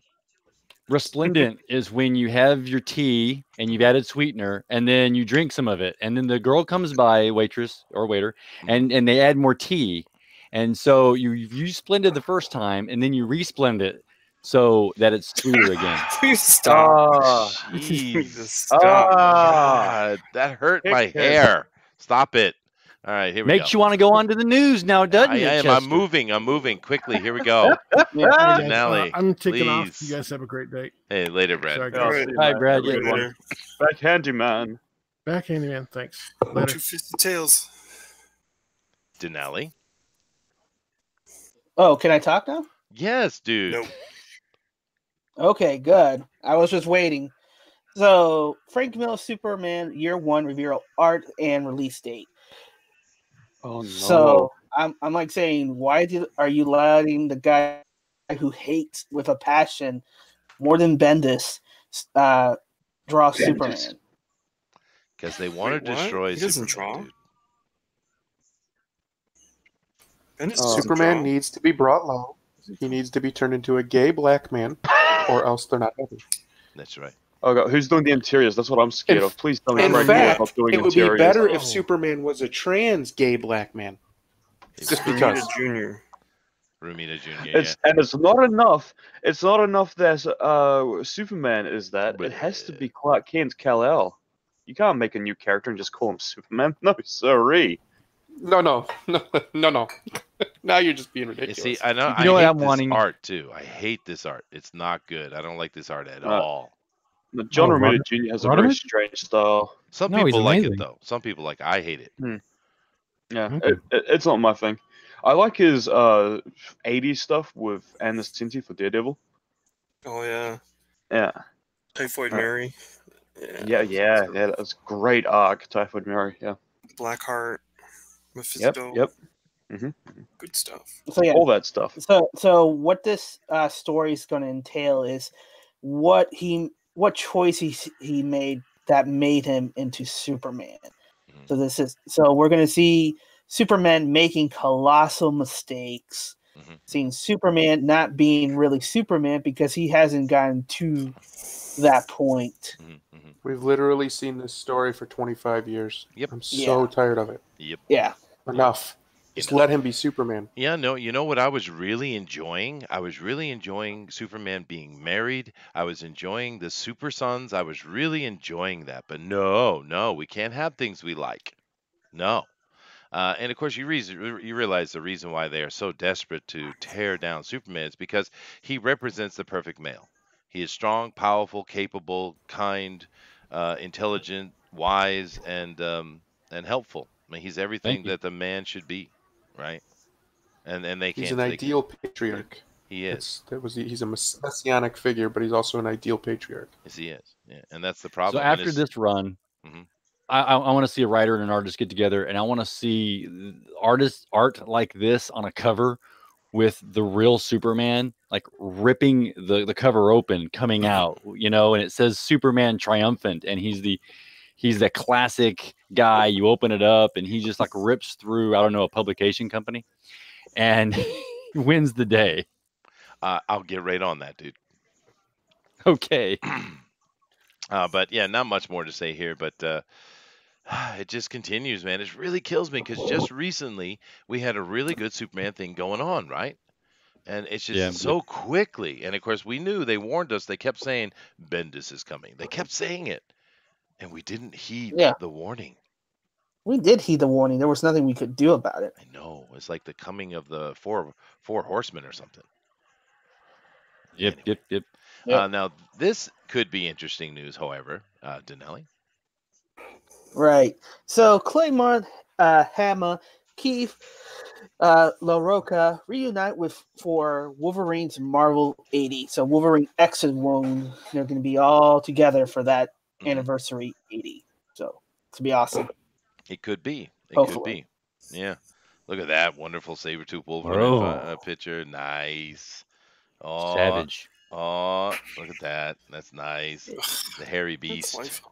Yeah, is that Booster with all the hair? Yeah, I know, huh? Yeah. Oh yeah. About the same height as well. What in God's name is that, though? It is weird, but it's an art. It's a stylistic take. It's all right. But yeah, this could Same be really teeth. cool. Unfortunately, I do see the name Rob Liefeld over here for some reason, which terrifies me. Yeah. Anyway, this of course is a good news, I think. When this book comes out, I think we'll definitely check it out, huh? I mean, it's another book playing on nostalgia. It is. You know, to get the fans like, hey, remember the good old days when you were young and the future looked bright and Marvel wasn't, A trash fire. filled with yeah. I'm a big Come buy Wolverine our books. fan. I always have been, but I personally like the other costume better than the original one. I don't know why. Maybe it's just blue and because what I'm yellow? used to. Yeah.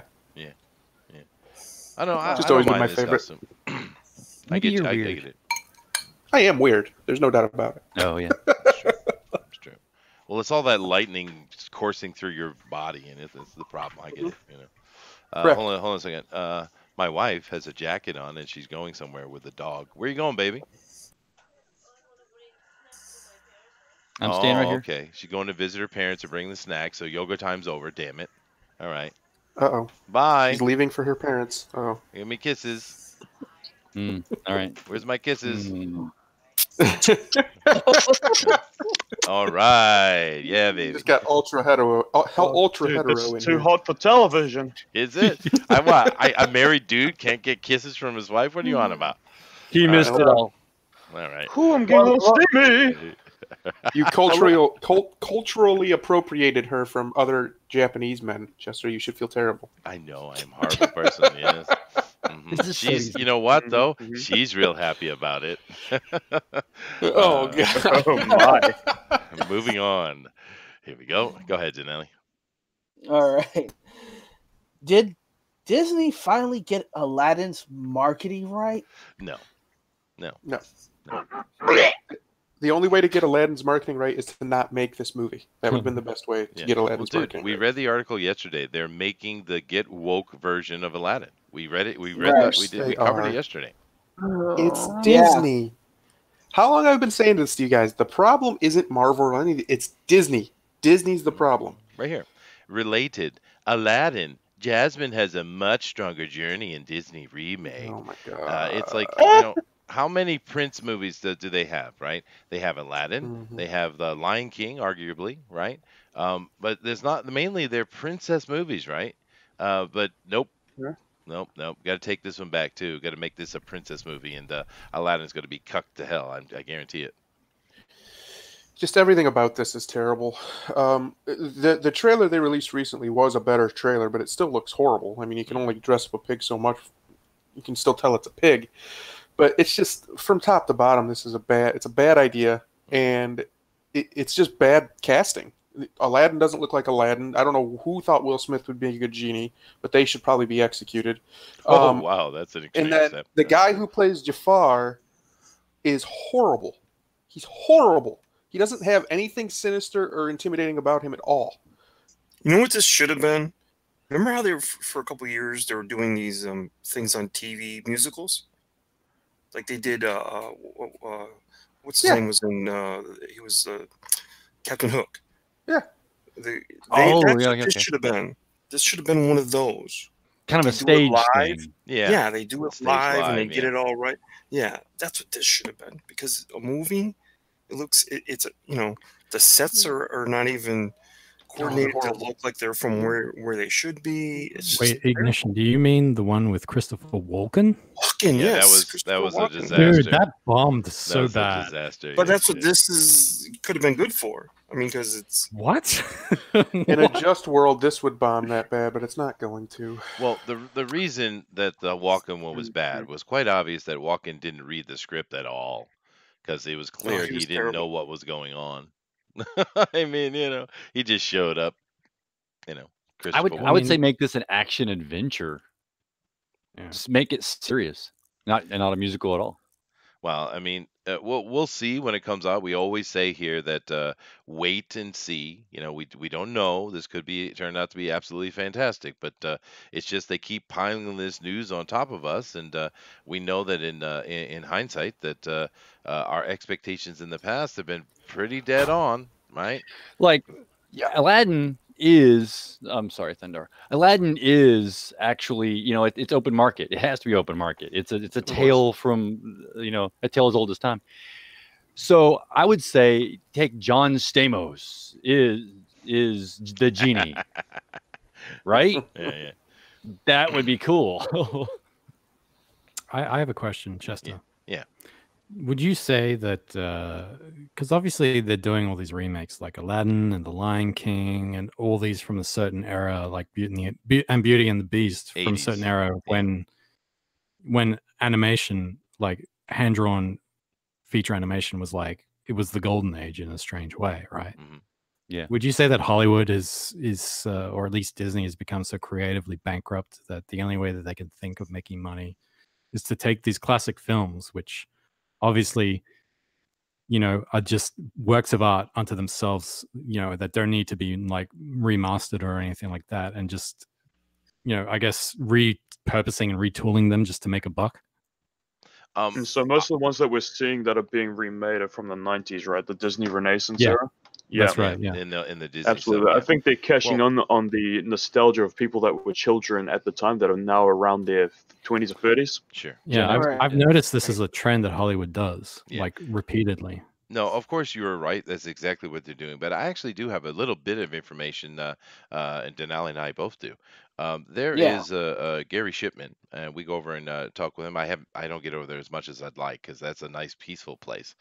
That's like Nirvana. But he has his buddy he grew up with in Rick Law, and of course Rick Law is an animator who does a lot of these movies when he was younger. Now he's older now, so he's more of a boss. But Illustrator. he's been involved in all those things, and I asked him that kind of question directly.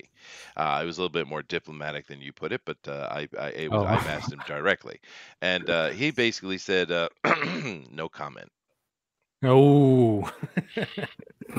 So there you go. Yeah. Well- So it's basically, yeah, and there's been reports before that they're pumping it out because they're reliable, low cost investment for Disney, and it's one of the reasons why they're pumping these are out, especially because of the recent purchases that they've done with the Star Wars Galaxy Edge, the purchase of Star Wars, the purchase of Fox, and other assets recently. They're hemorrhaging money, so every time they're losing at the box office, we're paying for it, and the investors are kind of leaving them. Mhm. So they have to put out these easy to make movies to make money. Yeah. So that's why you're seeing more of these movies coming out, and you'll see them pump out even quicker because of all what's happening. Oh, these are safe movies that there's not going to be any controversy over or whatever. No, that's not maybe not as much. And of course, Yeah. that division of that division of Disney, they are hit and miss. So they are having some successes, right? Like Cinderella was quite well received. People liked it. Maleficent, which I didn't really care for much, but it was well received. Beauty and the Beast was not. And they did much better internationally. And why? Like over here in Japan and China, they did really well. But why is it? It's the same movie, right? Well, the reason is because over here in Japan, anything that's considered a kids movie, which it doesn't matter if it's live action, is Disney, so it's a kids movie, right? They don't come out in with subtitles at all. They're all dubbed. right? And they had a lady over here who was dubbing Belle, and she had a wonderful singing voice, beautiful, right?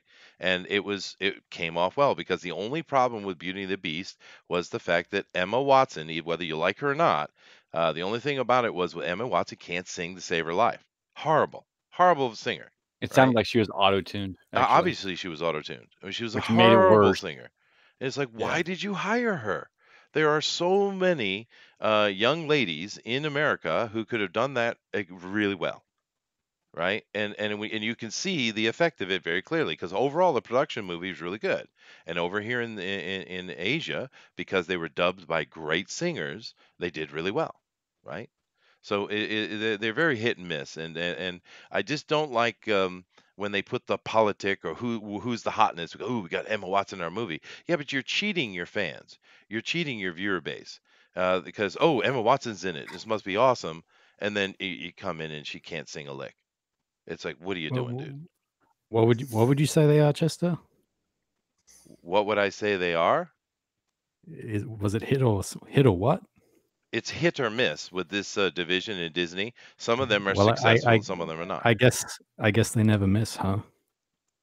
He's gonna go. Oh no, he won't do. Oh, So, you remember when Star Wars came out with the prequels? Right before that, there was the remastered things, and they came out, and they actually the special editions. They actually went to the theaters, and they made money. What I would suggest, what would be better than doing something like this, is take the originals, spice them back up, make an event out of it, and for the next year or two, you run this whole campaign of all of the things that you love are back in theaters for such and such and such and such, because they had these characters, right? These characters, see, and there's the whole all of Disney, right? Has all the characters founded on them. Everybody loves them, so by adding more and more things, you're almost diluting that down. So I think it's cool to keep keep making things with the characters in the movies that we know and love, but just give us the same movie that we know and love. Yeah, but that and sometimes they do, and those things hit, and sometimes they don't, and those things miss. And this is looking like it's adding up to a miss because, I mean, you're changing the story. Aladdin is not your focus anymore. Jasmine is.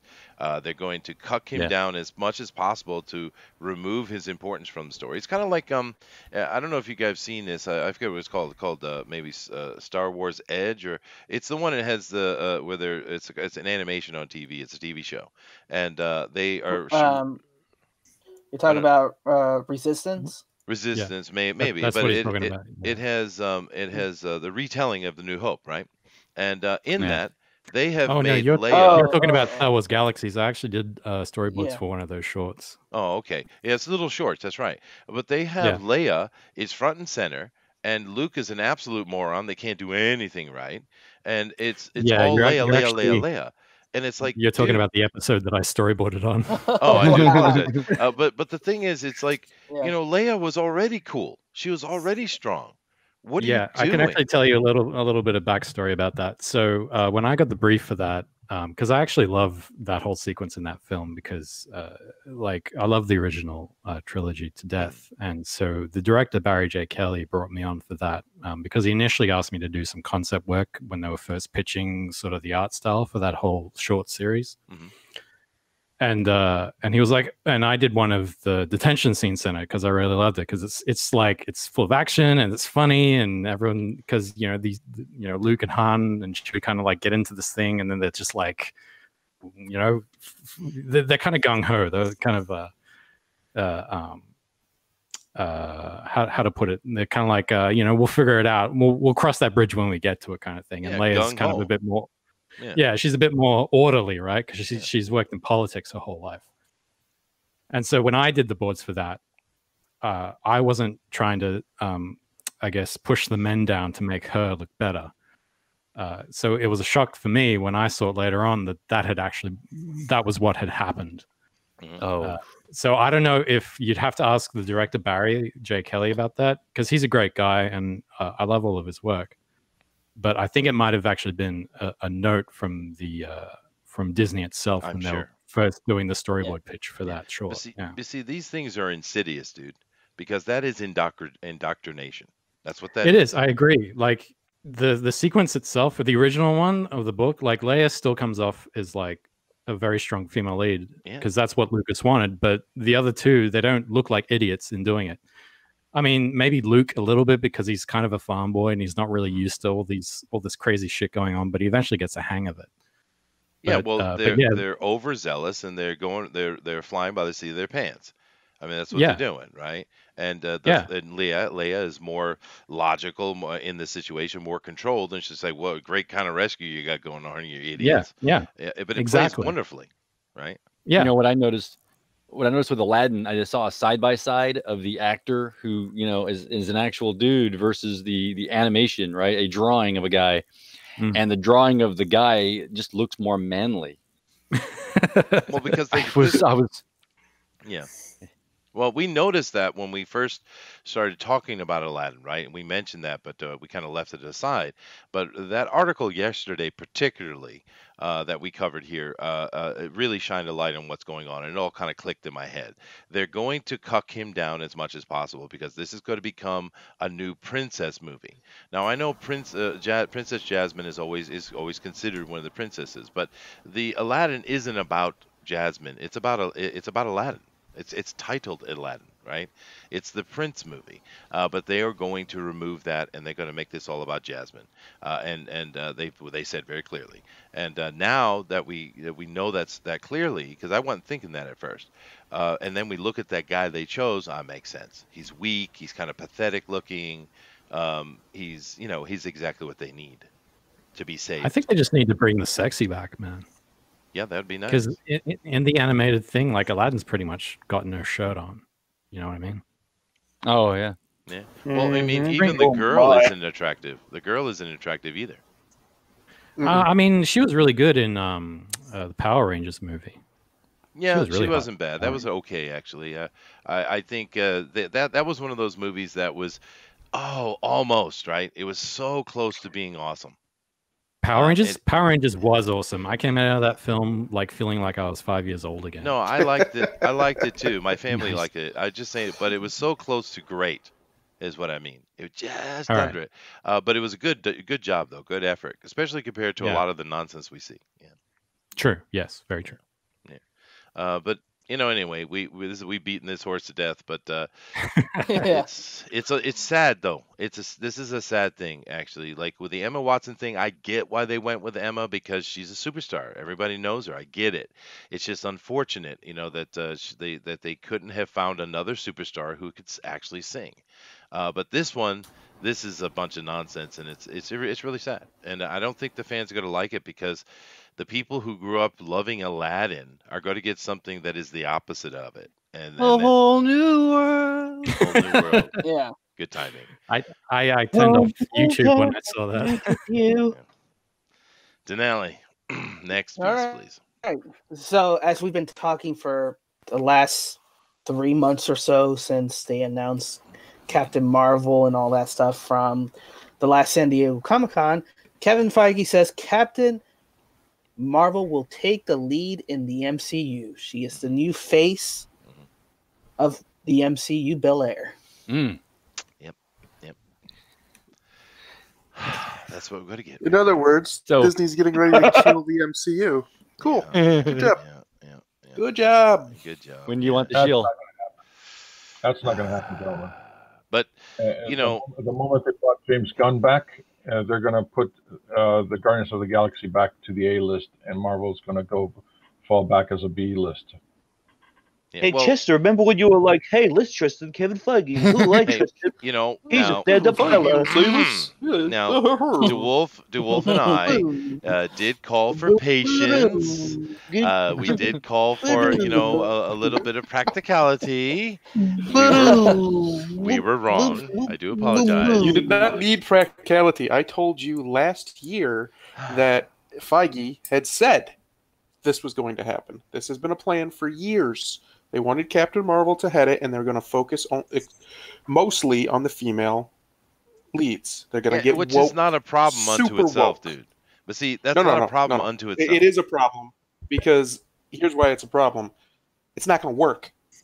People do not want to watch only female-led superhero movies. It's okay to have some, but we still want to watch badass dudes doing badass things.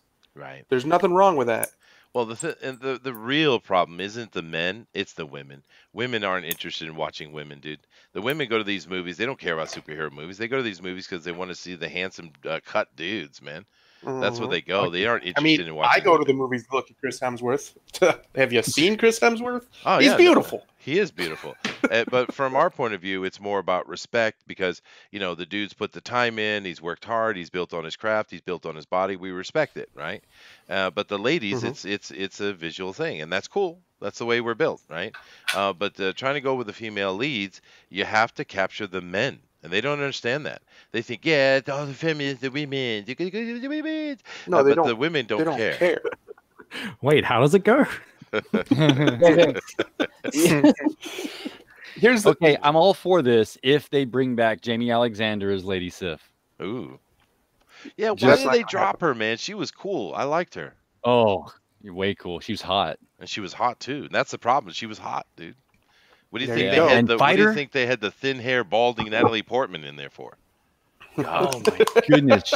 And she can fight. I mean, actually, the actress herself she has presence. She does. Yeah. She's too Wow. cool. She's too cool a female. That's and probably why. yeah, well look what they did with Scarlett Johansson, right? They made her hair yellow, which doesn't work for her face at all. And looks horrible. And then they cut it short on top of it. They're just butching her up because they don't want her to be attractive, man. It's like, wow. Isn't Scarlett a natural blonde though? Who? No. Oh, no. No, She's brown, brunette. brunette Yeah. for sure, dude. There's Yeah, only about she's a- like 3% natural blondes in the whole world. So Yeah. no. No, but no. Scarlett Johansson is an Ashkenazi Jew, dude. Yeah. Oh, I She's didn't know Jewish. that. Yeah. I didn't know that. Yeah. Hmm. Straight up. What is she doing one, to me? too. She's a what? What is she doing to me? What is this lady doing to you?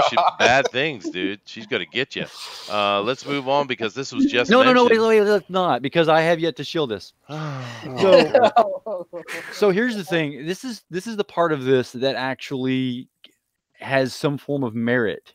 If right, I work hard at this. I know. It Go is ahead. hard. If you take this from the standpoint of Tony Stark's character, right? I basically have to shift off of Captain Marvel and go to Tony Stark.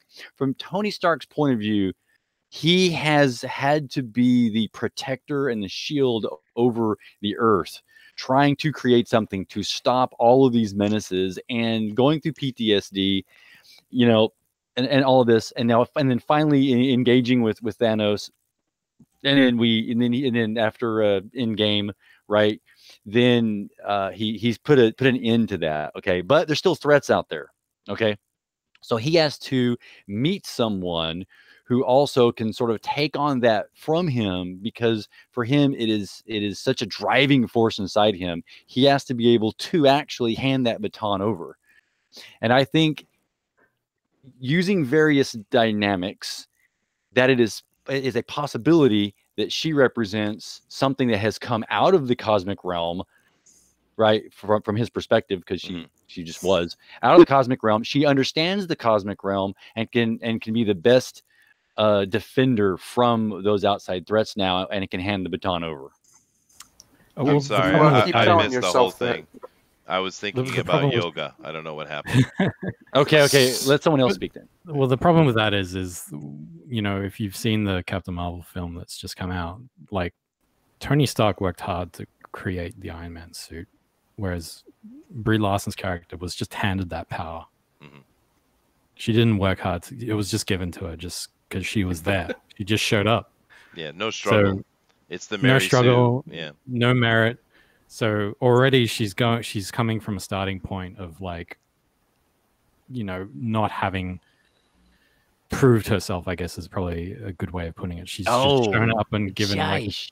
and you're right. Even from there and just gone, well, I'm in charge now. And Yeah, even from Tony's perspective, I got to give you credit there. Even from Tony's perspective, like I say, there would have to be something really big that happens to prove it to him that she could do that. Because otherwise, yes, he stares you know what down they're gonna Thor do? and Captain America, and he demands them to prove their Exactly right. worth before him. And you know what they're going to do? They're going to use the hammer to prove her worth. Oh, you know they are. That whole trailer Well, was here's just the worst part about that is the new hammer doesn't have the enchantment on it. So if they do that, they completely screw their own canon. Yeah. Yep. There's nothing about the worthiness of the person and That's Thor right. and on this new hammer at all. And I will never forgive those bastards for killing Mjolnir. Yes. Yes, Except Mjolnir that was Thor a living says that essence, and they murdered him. Yes. Well, he does say that the new hammer will drive someone insane, and it's too powerful for the normal person to hold. Well, yeah, but except for Captain Marvel, am I right, guys? Yay. Right. All right. you just Wolf. Here's all I got to say about that. Remember this when you watch Avengers. Everything you're just saying. Remember how much you set yourself up for disappointment when she one-shots Thanos, because it's going to happen. I guarantee it. It just comes up from portal and bang. You know what I think is going to happen, and they showed us in the last trailer. They're going to go back and they're going to make adjustments to every movie we've seen, or many movies we've seen. And then the scene where Thor hammers him, hits him in the chest, she's going to come over the top. That's what's going to happen. Yep. Anyway, or let me she's move going on to in this. some way make sure that Thor hits him in the head. It's definitely going to be Something caused like by that. her. Yeah, If he's yeah. defeated. 100%. Okay, well, let's move on to very interesting news. I'm going to let you guys take this. I'll be back in a minute. So, Denali, you were in charge. Oh, All right. no. So if you guys, yes, I am in charge. But from Deadline Hollywood, for those who are under the rock, Disney wants money. Thus, they reinstated director James Gunn for Guardians of the Galaxy 3. Hooray! So, that's why I'm pretty sure that's why he was so cool about getting layoff. They were looking, dude, we're gonna fire you. It's gonna be a hula, and once everybody forgets about 2 or 3 movies, you're gonna be back because that was the plan all along. Exactly. I said that months ago. You got Homecoming, you got Doctor Strange 2, you've got Endgame, you got all these movies. People will forget. We'll just put him back in there. It actually happened sooner than I thought. All right. And the reason why is because they need money, and that's what they care about. But they're one of their own because already people are on the right side are saying, "Well, are you going to hire Roseanne back?" Crickets. Yes. No, they're not going to hire Roseanne back. Yeah. I have already resigned myself to never watching another Disney or Marvel product ever again after Endgame, so I don't care that they did this. But you realize that pretty much everybody's already forgotten about that anyway, right? So they're all they were going to go see Guardians of the Galaxy 3 with or without him. So they didn't do this for money. They did this because they needed to keep someone they can control at the helm. That's all it is. Disney cares about control. They do not care if these movies lose money as long as some of them make money and keeps their stock price high enough. If their stock price stays high enough, they make money. That's where Disney makes their money, and that's all Disney cares about. So them bringing him on a few months later when no one's paying attention, which was probably always the plan, it's obvious. Everybody knew that. Pretty much everybody knew that was going to happen. So I'm not too worried about it. Like I said, I'm not going to watch it anyway. But they do 100% plan to ram Captain Marvel down everyone's throats. So they obviously don't care what people think. Yeah. Actually, I think there's a different story about that. All right. What's your thoughts? What I think happened in regards to James Gunn was the controversy hit and everybody freaked out. And so they're like, well, you're out, James Gunn. And so then he got the Suicide Squad deal directly after, right? Mm-hmm. So then after the I can't get my thoughts together. After everything went to shit, and then all the stars like James Bautista came out and they said we're not going to do like the sequel without James Gunn. You know, they stood in solidarity with him, and Disney was like kind of like and they were trying to. I think what happened was they were trying to approach other directors to try and do it, and none of the other directors wanted to touch it. And so it kind of put them in a rock and a hard place because it's kind of ties into with what you said. They've got all these other movies coming out, and so people are hungry for more of this content because they do make money. Like, you know, despite some controversies, these movies are still a cash cow for Disney, especially Guardians. And so you know, it's put them between a rock and a hard place. So they were like, I think they tried really hard to find somebody else to helm it, and they couldn't get anybody. And so I think what happened was that they caved in at the last minute and kind of because they saw that James Gunn was doing Suicide Squad and they were like, oh, well, fuck, shit, we really screwed the pooch this time. How can we unscrew this pooch? Okay, now how come it is I leave Denelli in charge and I come back and the first thing I hear is F and S? I apologize. I was He went off the rails, Lord Megatron. I could not control him. I really apologize, Chester. I really no, do. that's all right, dude. Yeah, it's okay. So, did you guys cover this topic properly? Not yet. we're in the middle of discussing it. Yeah. Go ahead. Go ahead. Luke is giving, go ahead, his Luke. thoughts Continue. of why. Continue. Yeah. So I think what happened was that they as I said, they couldn't get anybody else to helm it because nobody else wanted to touch it because nobody else would back it unless James Gunn was in it. And so they went back to James Gunn on their knees and said, please, can you come back? Yeah, well, Chester, first off, on that, he talks so smooth. It just went past me. Even I didn't notice. So, the one thing you got to remember is the fact that was the whole Me Too thing, right? Yeah. Which Me Too is all leftist liberal stuff, and they're yelling. So that controversy came out with all that loud stuff. And so now that Me Too's kind of gone away because it hasn't gone away. It's still there. What you got to understand where the controversy came from. It actually came from a right winger whose name escapes me right now. Well, right, yeah. Well, it was brought up because of the Me Too stuff. It was like, well, if you're going to do that, well, what about him? Exactly. And so they all flipped on him. Yeah. Right. It's no longer in the news. Now it's still a big deal and there's people still talking about it, but it doesn't have that driving, yelling snails on chalkboards that's going on right now. So they're just like, well, we can put him back in and not too, there's going to be a little bit of a rumble, but it's not going to be like it was. And you look at Guardians though, look at the flavor and the sounds and things that are in it. And, you can think about him what you want. And I mean, everybody has their past, but at the same time, when you're talking about movies, I don't see how Guardians of the Galaxy 3 could capture the same essence that 1 and 2 did. They have a different tone to them than the other MCU movies, and getting someone else to try to kind of replicate what it is, but without it being him, I think that would be difficult. Tough. Yeah. And I want Adam Warlock, baby.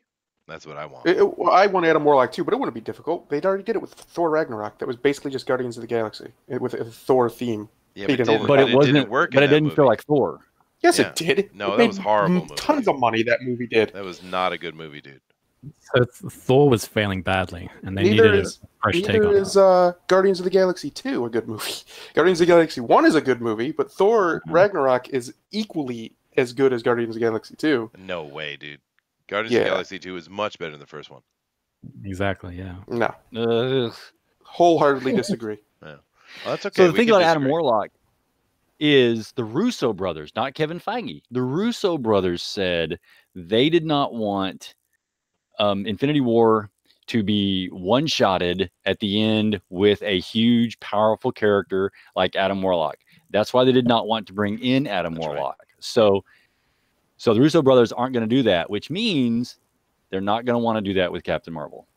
Yeah, but they also said they didn't want Captain Marvel as well, but they're getting there. They're getting all Captain Marveled up. Yeah, no, keep in mind, I mentioned earlier, I have a friend of mine who actually worked on the movie, and he said that she's not overused. He was very clear about it. Mm-hmm. She doesn't have to be overused to come in and do exactly what I said. That could literally be her whole purpose in that movie.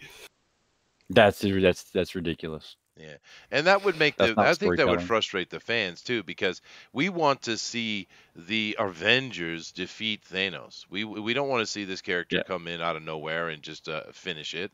And that's what the Russo brothers want. She's the original Avenger. No, I saw a movie. It was called Captain America: The First Avenger. All right.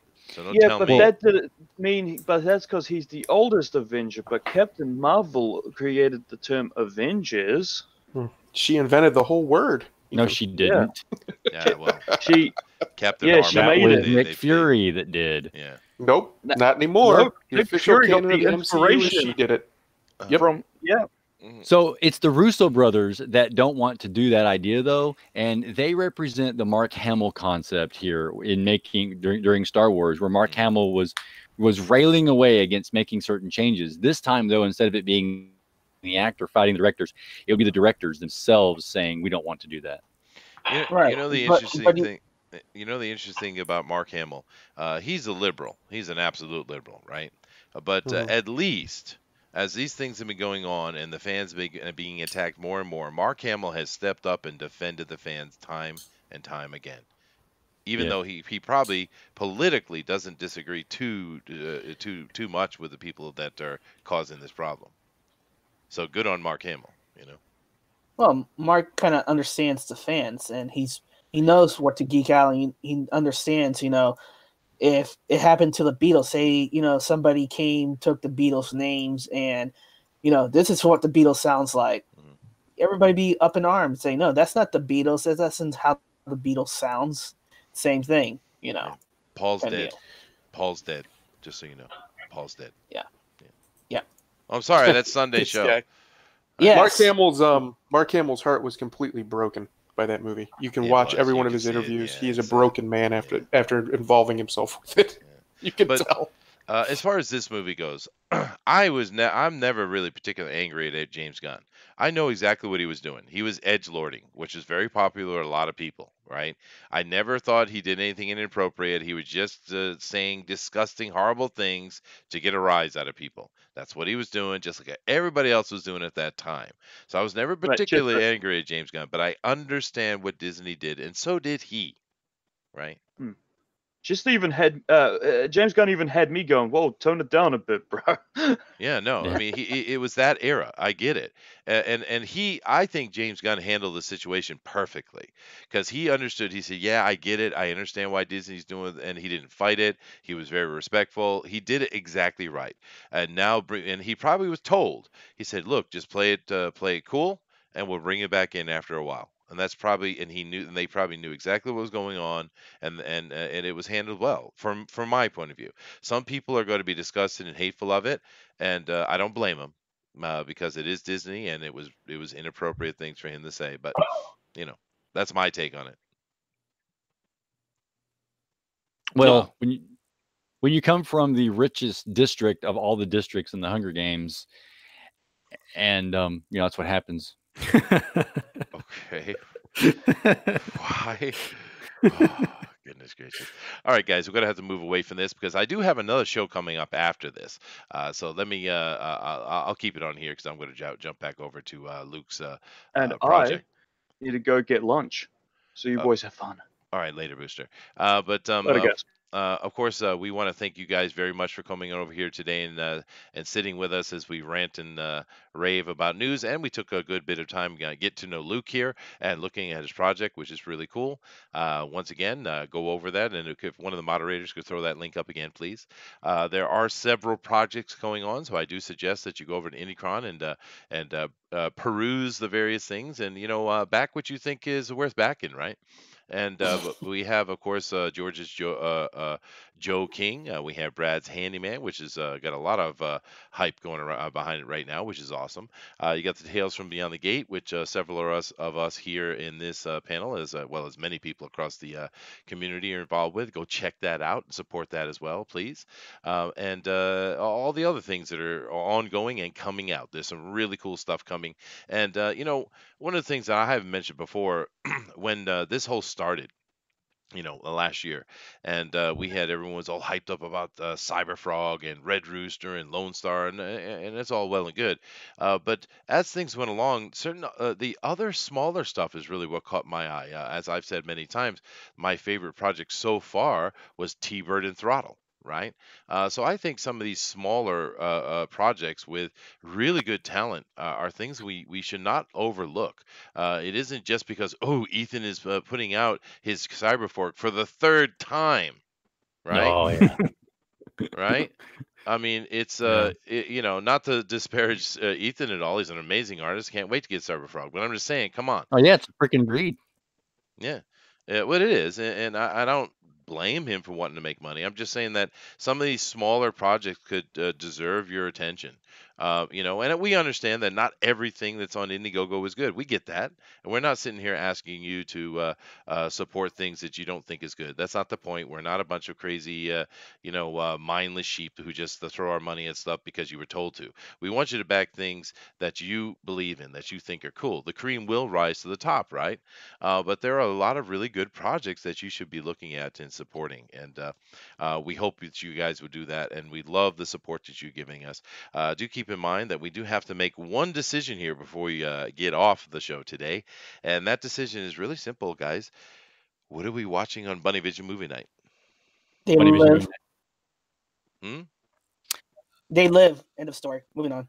Oh, They well, live. Denali I has agree with made Denali. 135%. Denali has made You an took part of my executive decision. percentage. Yeah. I'm appropriating your percentage, DeWolf.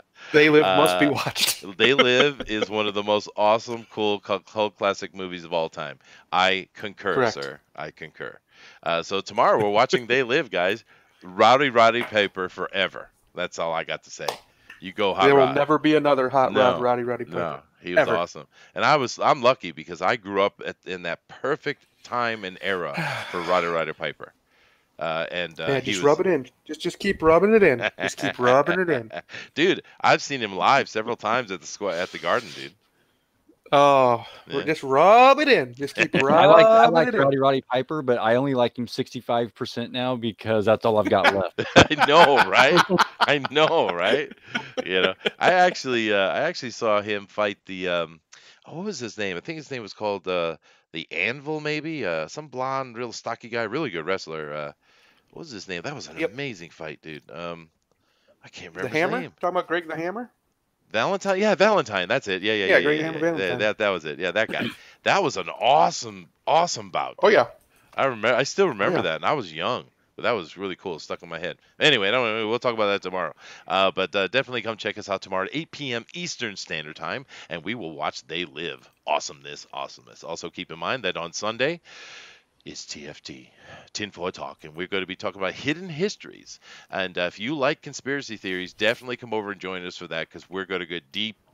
I mean, balls deep, baby. And we're going to cover it. So I do apologize to Wolf. I couldn't help myself.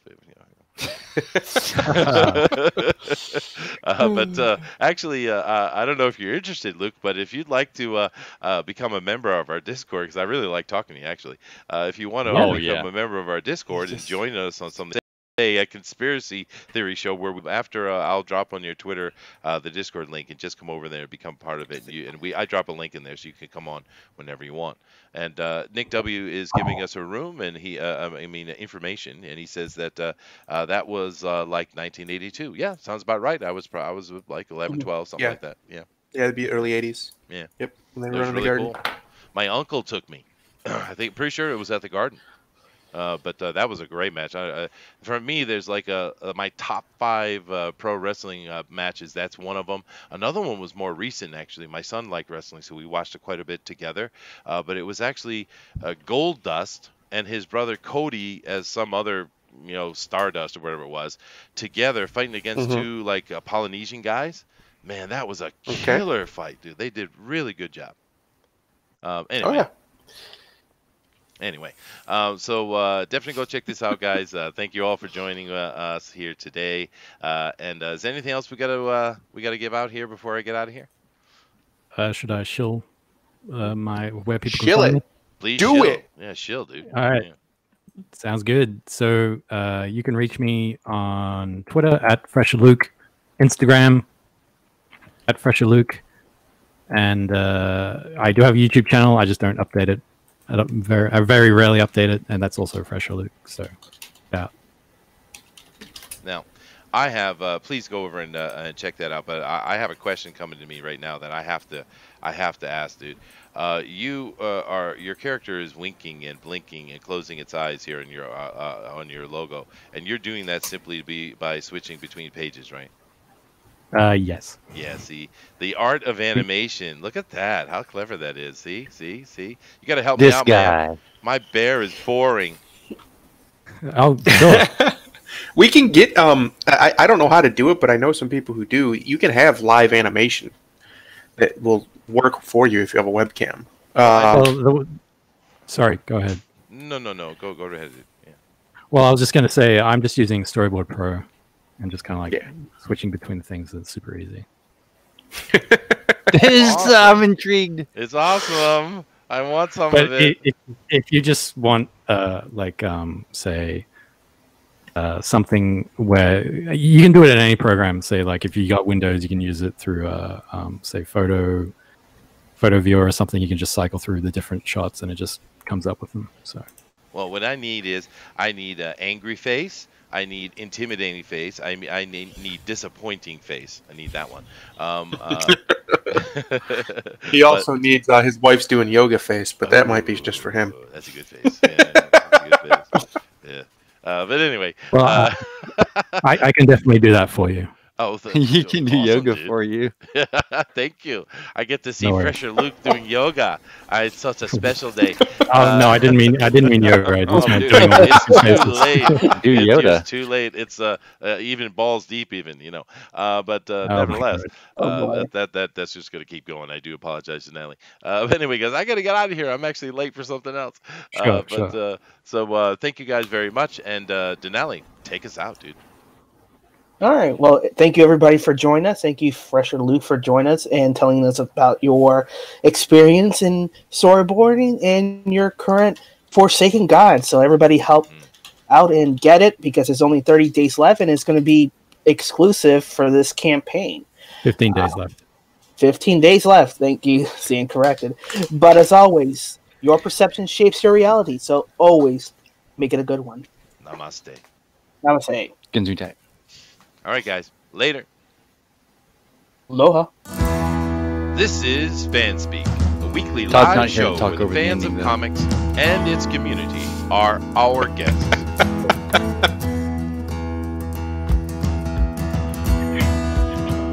Are you off? Flat Earth is real.